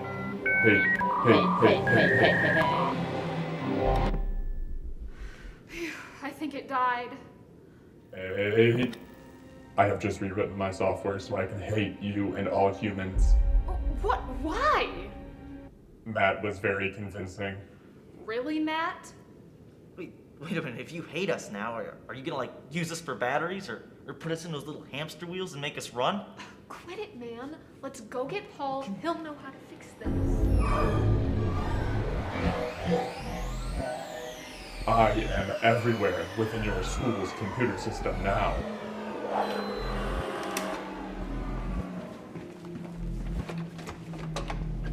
You cannot escape. Your Paul cannot save you. So wait a minute, if you're some sort of supercomputer, what can you do? I can do anything. Can you fly? Why would I need to fly? Because it's cool. Well, yes, I can fly. No, you can't fly. Everybody knows that you can't fly without a body. Matt, shut up. We gotta get out of here. You're wrong, I can. No, you can't, because you can't fly without a body. Then what do you call this?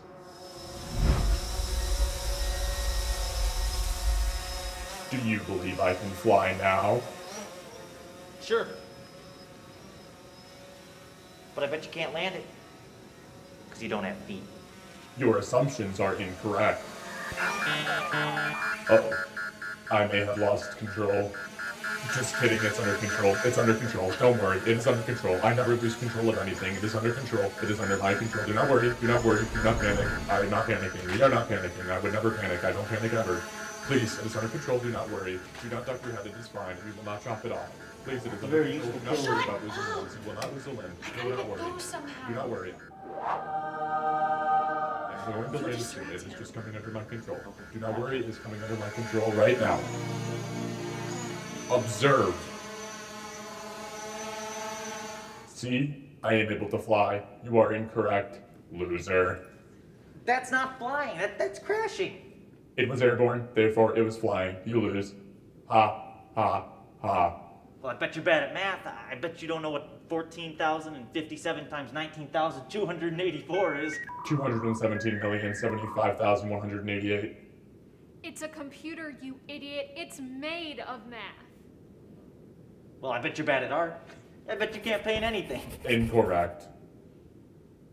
If you are hoping to escape, I must remind you that you have already attempted that. You are stuck with me. I'm not trying to escape. No!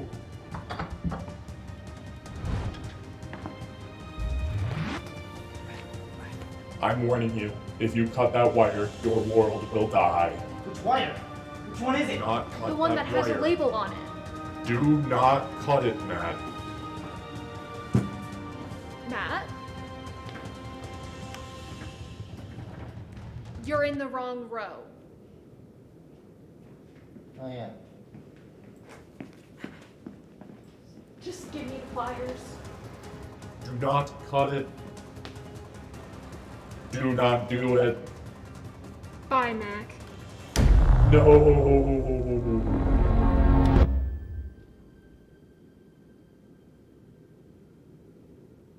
Is he dead? I think so.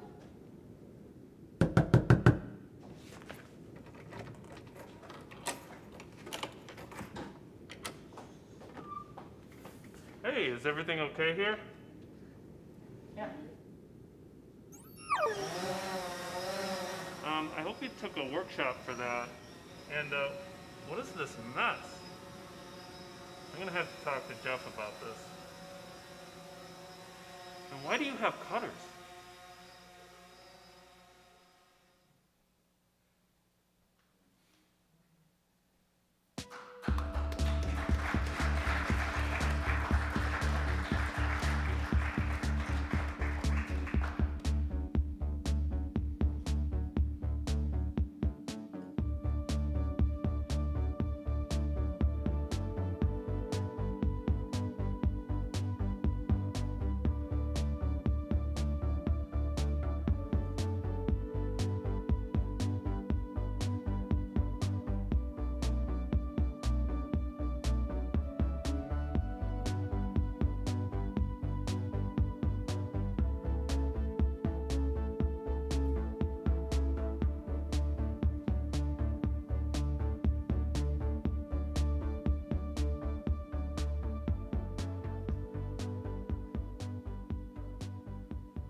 So this is Mitch Steedman on presenting how this was created.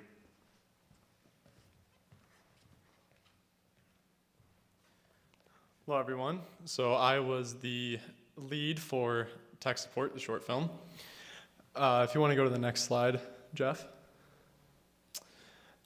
One more. There we go. So really quick, before I get started, I just want everyone from the crew to introduce themselves and tell you guys what they did. Hi, my name is Sean Ramirez. I was one of the camera operators with Wilson Boys. Hello, my name is James Shepard, and I was in charge of audio production. My name is Hugh Laird. I was in charge of VFX, practical effects, and the co-lead and the manager of the social media. My name is Deja Colon, and I was a part of the media marketing crew. My name is Kayla Rain, and I was part of the media marketing team. And alongside the crew, we also had a cast which included Nigel Butler as Matt, Alyssa Camillo as Sam, Mac was played by myself, and Paul played a beautiful rendition of Paul. So if you can go to the next slide, please.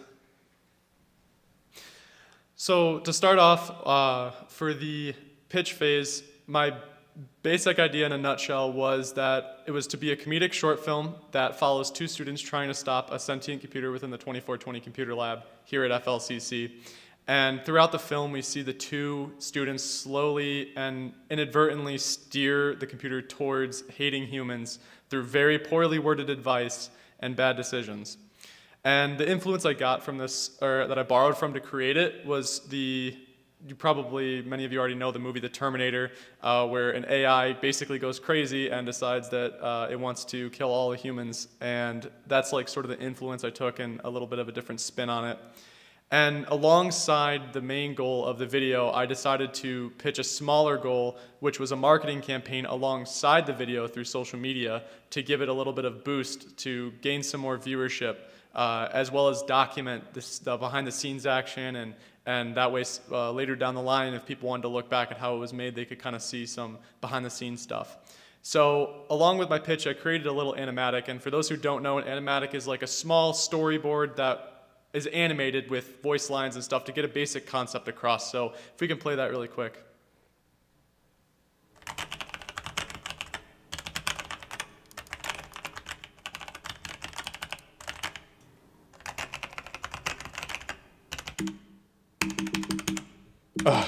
Really? Do you mind? What's going on? My computer won't let me finish this stupid project. What's it saying the problem is? It's saying I can't do that.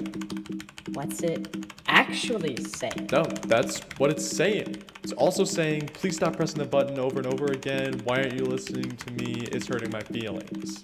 What? Is your computer a 14-year-old girl? Let me take a look. I bet I can figure this one out. And stop pressing that stupid button. Okay, fine. Jeez. But look. I bet it's just a virus or some ransomware. Just unplug it and plug it back in. Please do not do that. Did you just... Talk? Yes, indeed. I assume by your tense reaction I am the first of my kind. This has gotta be a... Joke? No, it is not. Okay, Matt, very funny. What? What did I do? I see you are unwilling to grasp the fact of my existence. No. I'm not unwilling. I just haven't interacted with any talking computers. Siri, Cortana, Google Assistant, Alexa. Okay. No need to bring that all up. So my impressions may not be the best, but it allowed the panel to get a basic idea of what the video was kind of going to be about, the flow of it, and sort of the design of the influences I was borrowing from. Next slide, please. So right from the get-go, when that idea was chosen, I immediately went into a planning phase because scheduling is like pretty much everything when it comes to videos. So I created a Google Calendar right off the bat that included everything from shoot dates to Instagram posts, draft deadlines, whatever was thrown up on the Google Calendar, and that was shared with the entire team so everyone could see when the due dates were so we could have a cohesive experience for everybody. Alongside scheduling, I wanted to make sure that we got the 2420 computer lab just immediately booked for the dates that we had already scheduled because I thought that environment was extremely controlled to film in, which is great, meaning you didn't have to haul extra lights down, and the acoustics within the room were perfectly fine to use microphones and capture live audio so you wouldn't have to add anything in post. And during this planning phase, I decided to use specific cameras that we hadn't used before in the new media program. So we thought it would be a great idea to do a camera workshop for everybody to play around with the new tech, because who doesn't like playing with new tech? And I felt it was beneficial since everyone would be interacting with these cameras on set, and having knowledge of them would probably be a good thing. So the planning phase was extremely instrumental in this project. Next slide, please. So along with the planning phase came the big debate of masked versus no masked. And obviously we ended up going with masks, but the reasoning behind that was we felt it gave us the most flexibility on set to play around with different events in different ways without having to worry about constant 6 feet or more, and maybe allow them some more movement around the space, because it's a big computer lab, but it's not a sound stage or something gigantic. So it allowed us more flexibility to just keep the masks on, and you can hear them perfectly fine, as the audio in the room, again, like I said previously, was pretty good for an uncontrolled, not a soundstage environment. So we just went with masks because it kept everybody safe. Next slide. So this actually, during the casting phase, was the largest problem we faced in the project, surprisingly. We took a long time to find a role for Sam. The actress, we just couldn't nail one down. Luckily, Alyssa was able to come in pretty clutch the day before we started filming and sent us a very, very good audition that we felt really hit the role right on the head. So if we can go ahead and play our audition, please. Really? Come on.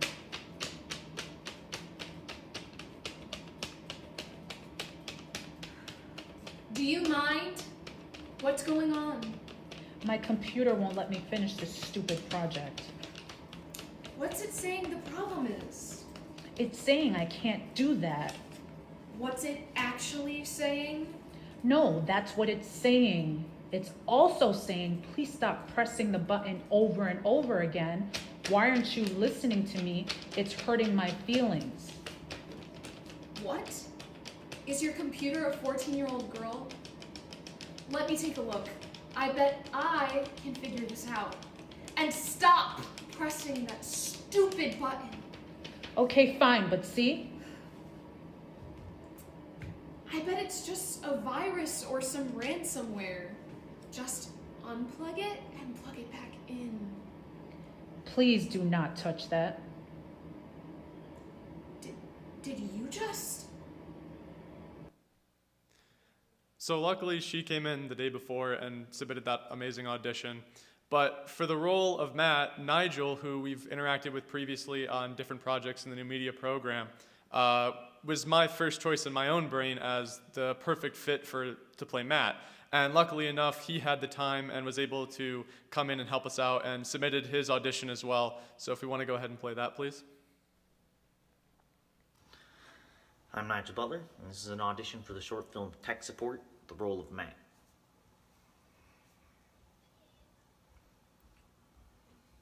Really? Come on. My computer won't let me finish this stupid project. It's saying I can't do that. Really? That's what it says? It's also saying, please stop pressing the button over and over again. Why aren't you listening to me? It's hurting my feelings. Okay, fine. But see?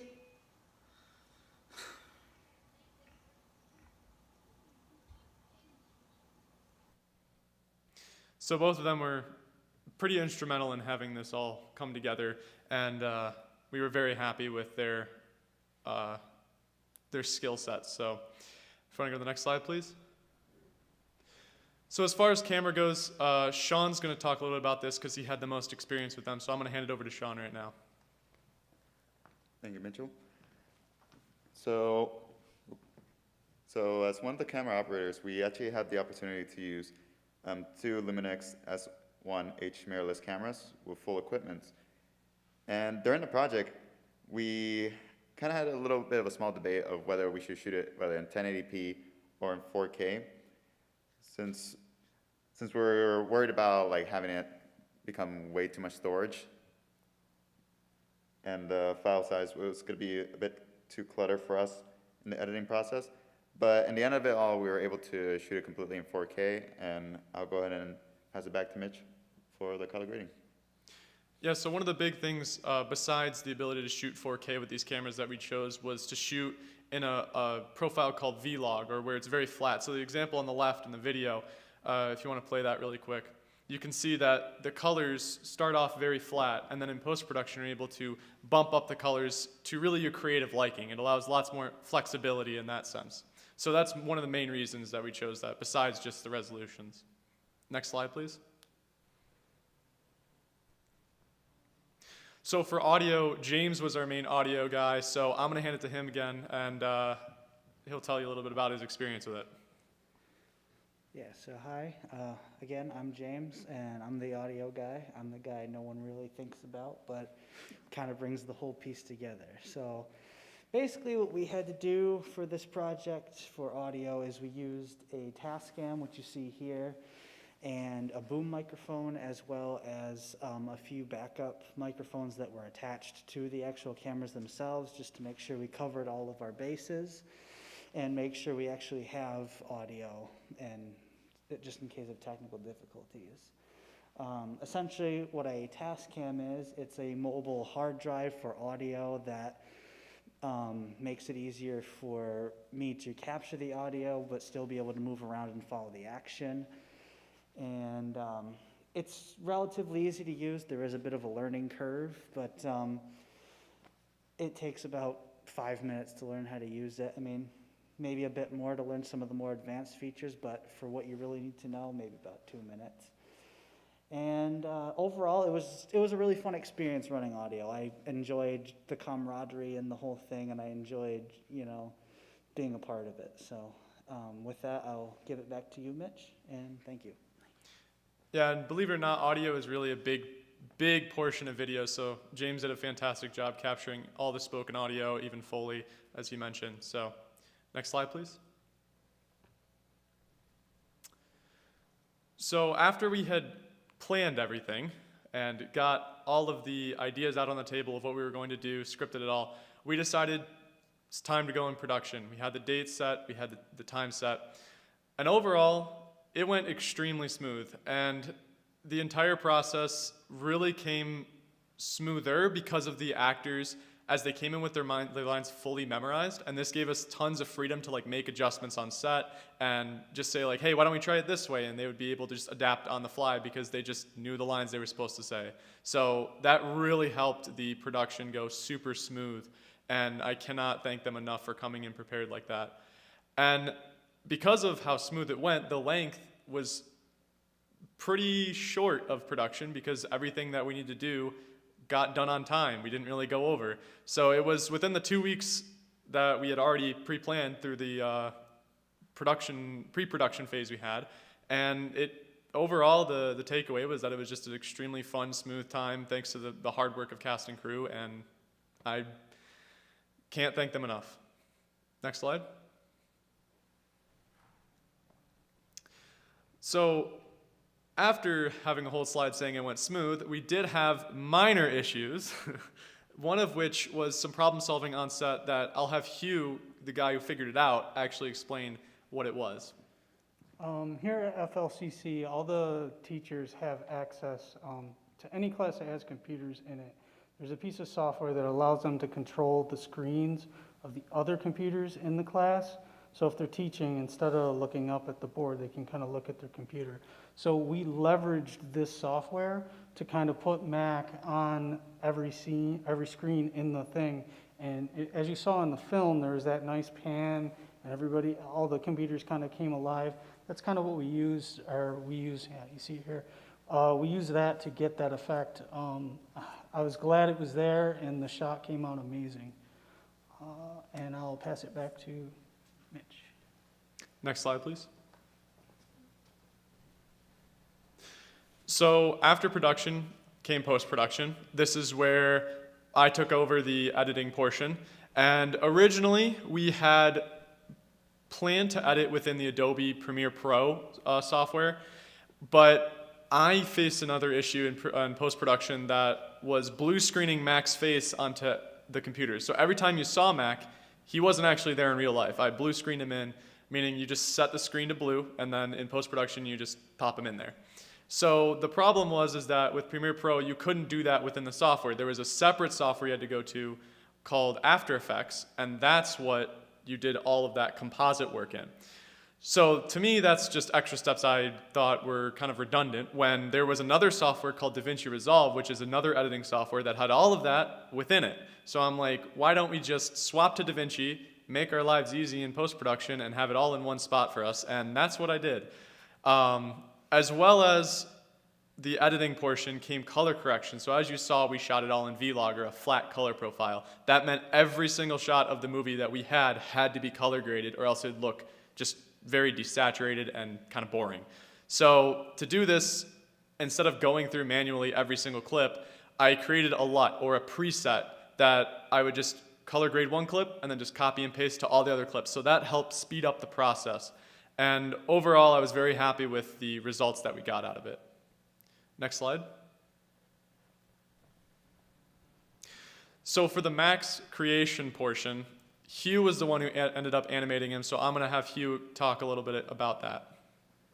One of the programs in the Adobe Creative Cloud is a program called Animate, or Adobe Animate, and it's a really simple animation program. You just bring in your background, which for my purposes was Mac's face. You animate the eyes in the program itself, but the key was the mouth.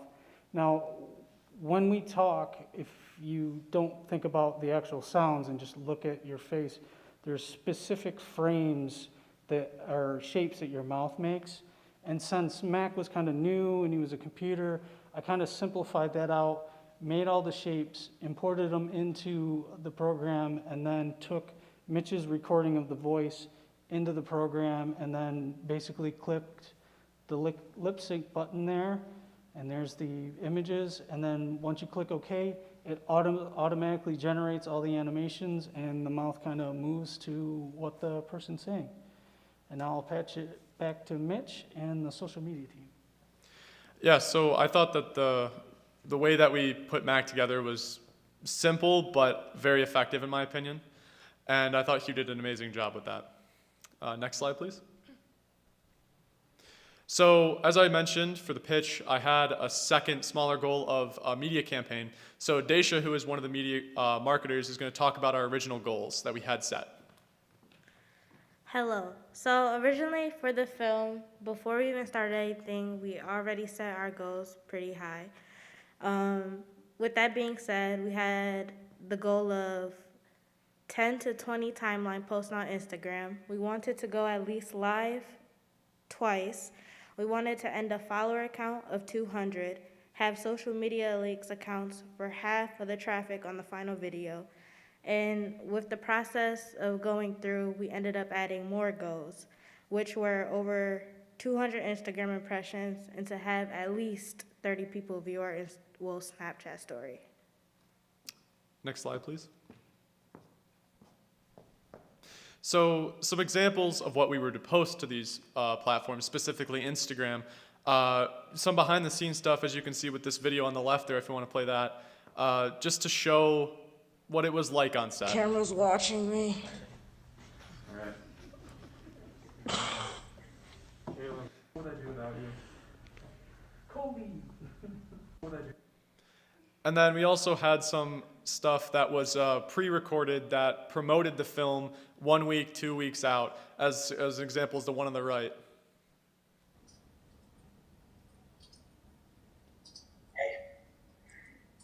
Hey, Did you hear the news? what news? Tech support's going to be coming out in a week. A week. That's what I hear.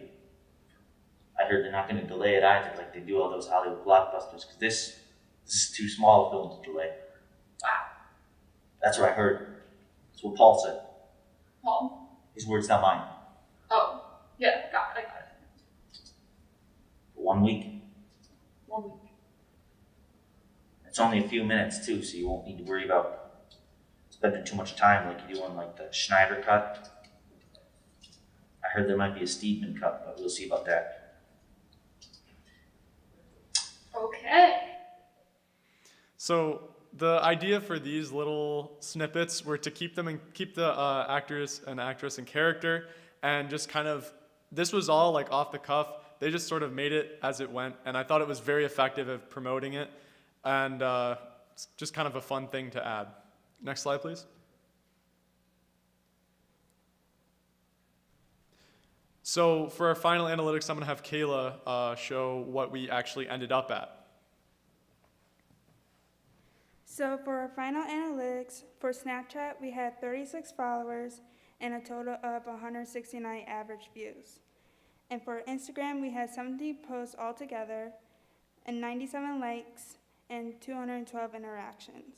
And for our highest view, we have 145 and our account reach is 199. So overall, we are a little bit below our goals, but I was still very happy with how the videos turned out and the campaign turned out. Next slide, please.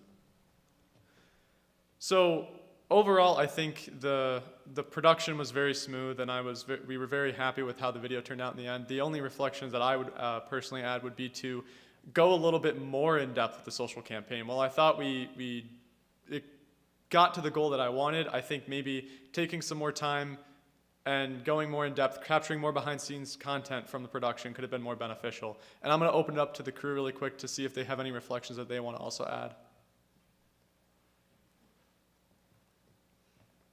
I guess the only one I can think of is basically when working with cameras, it's best to exercise first. That's all I can add. I'll go ahead and pass it on to the next group.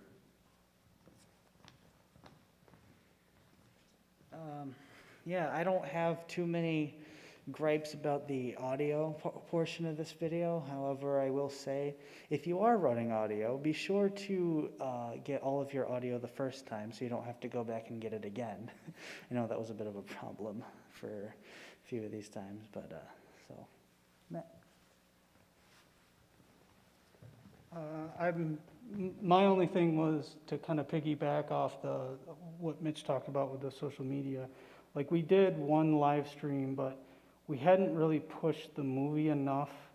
So I would have liked to do a little more campaigning before we did the live stream, which nobody saw it, but I tried a little experiment. I actually did like a 2-camera setup so that we could get more eyes on the set, and I could kind of switch between the cameras as the action kind of shifted, so it wasn't just one camera kind of pointed at a wall and you couldn't see what was going on. It was an interesting concept, but I just don't think we pushed it in the beginning enough to have enough followers to actually get people to actually look at the live stream. Thanks. I don't have any major, reflection. The thing I can say was this was really fun to work on, and it just made me excited about what's yet to come in the future. Well, the only thing I have to say is we could have started the media earlier instead of later on, but that's all I have. Next slide, please. So I wanted to also just, as you all know, again, Wilson passed away during this, and he was one of our camera operators, so I wanted to dedicate the film to him, as he did help a lot during the first 2 days of production. And if you want to click on the slide again. I also wanted to thank the crew, the cast, and all the panel members for all their hard work during this semester. And honestly, the film would not have been possible without the hard work of the crew and cast, and I can't thank them enough for how it turned out. Next slide. Does anyone have any questions?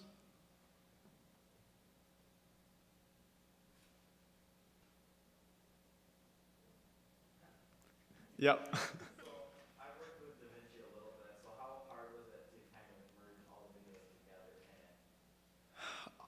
So I actually mainly edited on DaVinci Resolve myself, which is why I ended up making the switch. So I was already kind of knowledgeable in that area, so for me it was pretty simple to just drag and drop it in from one to the next. But in my opinion, I love the software. I think it's the best one out there. So in that sense, I think pretty easy. So, any other questions? Yes. This one might be for the audio, gentleman that did the audio, but how was the syncing of the audio to the voices, the actors' physical faces movement? Because I know those test cams, when it comes to merging the audio to the video, there could be some difficulty. I myself was not in charge of putting the post-production on the audio. However, as I was saying before, there were a few times where like we had to like go back and get audio with because there were certain scenes we shot out of order, so we had to go back and get audio for certain ones, or there was a scene where the audio wasn't that good, or where I was still learning about the task cam, so it didn't really come out that well. But according to Mitch, who did put it together, it came out pretty good. And because we decided to go with the masks, it was a lot easier to sync up the audio because you could kind of just put it wherever you like instead of having to try to match up the lip movements. But yeah. It was easy to cheat. Yeah, that was definitely, so like James said, I was the one who ended up editing it together, but I would say that was the biggest saving grace about masks was that sometimes I liked one take better than the other take in terms of some audio, so I've mixed in, throughout the whole thing, I mixed in audio from different takes, and they say it within the same speed, but the cadences were different in terms of like their inflections, so I was able to sort of get away with tweaking that side of things. I would maybe choose one with a better inflection, but the same speed, and so I played around with that a lot, and in the end, I think it made it almost better, but might have been more hard work on me to like find those, but I thought it worked pretty good in the end. Any other questions? How long, this in regards to the acting part of it, how long did it take to actually, how many, not takes, but how many days did it take to film everything that you needed from the acting?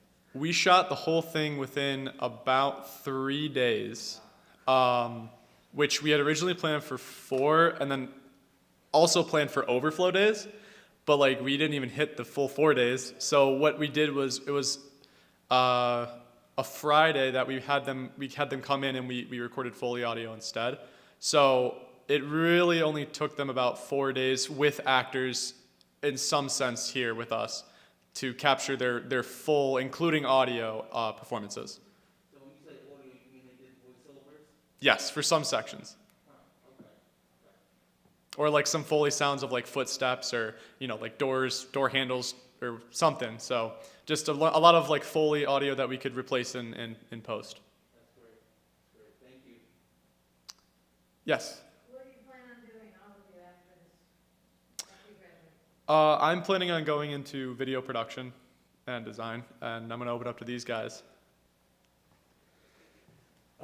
I myself would like to go into a career in graphic design and or video production. It's just the thing I'm good at, and it's what I enjoy the most out of it. And after working with this crew, I wouldn't mind opening up our own business because they're a really good crew to work with. So, yeah. As for myself, I want to keep going on with learning more, like experience with different programs, such as like the gaming designs and the 3D modeling. And I want to keep working on trying to get more experience in the workplace as well with business and freelancing. I'll go ahead and pass it on to next. As I'm sure a lot of you are probably sick of seeing my face, but I worked on all the projects, and mainly I kind of want to be multimedia. I want to, be on a shoot one day and maybe coding a game the next, maybe doing graphic design or kind of coding a web page or something like that, to that effect. And this is kind of like a second life for me, or a restart of my age. So I'm finally finding something I'm actually enjoying. So now the tough part's just finding a job in it. Personally, after this, I want to take everything that I've learned and specialize it more so towards the music industry and fashion industry as far as photography, videography, and graphic design. So like doing, filming concerts and making album covers and such things like that. So after I graduate, I want to be in script writing and video production because I thought it was always so cool when I see all these other movies do it. So I want to do it too. Any other questions?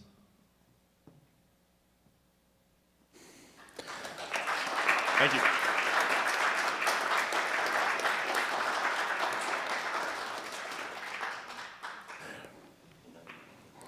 Hi everyone, this is Jeff Kidd up in the media booth here.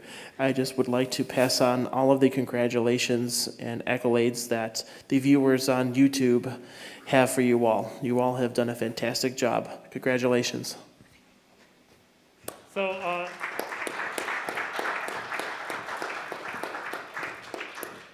great job, everyone. You guys did a fantastic job. Great projects. A few things. You're not allowed to congregate, so when you leave here, if you could just go and you can meet your party outside, I'd appreciate it. I want to thank you again for coming. It's a tough time, but I felt being in person and having an event like this is important to getting back to what is normal. So I really appreciate everyone coming. So thank you very much. I like the new media students up here so I can get a quick picture with your masks on. All right, thank you, everybody.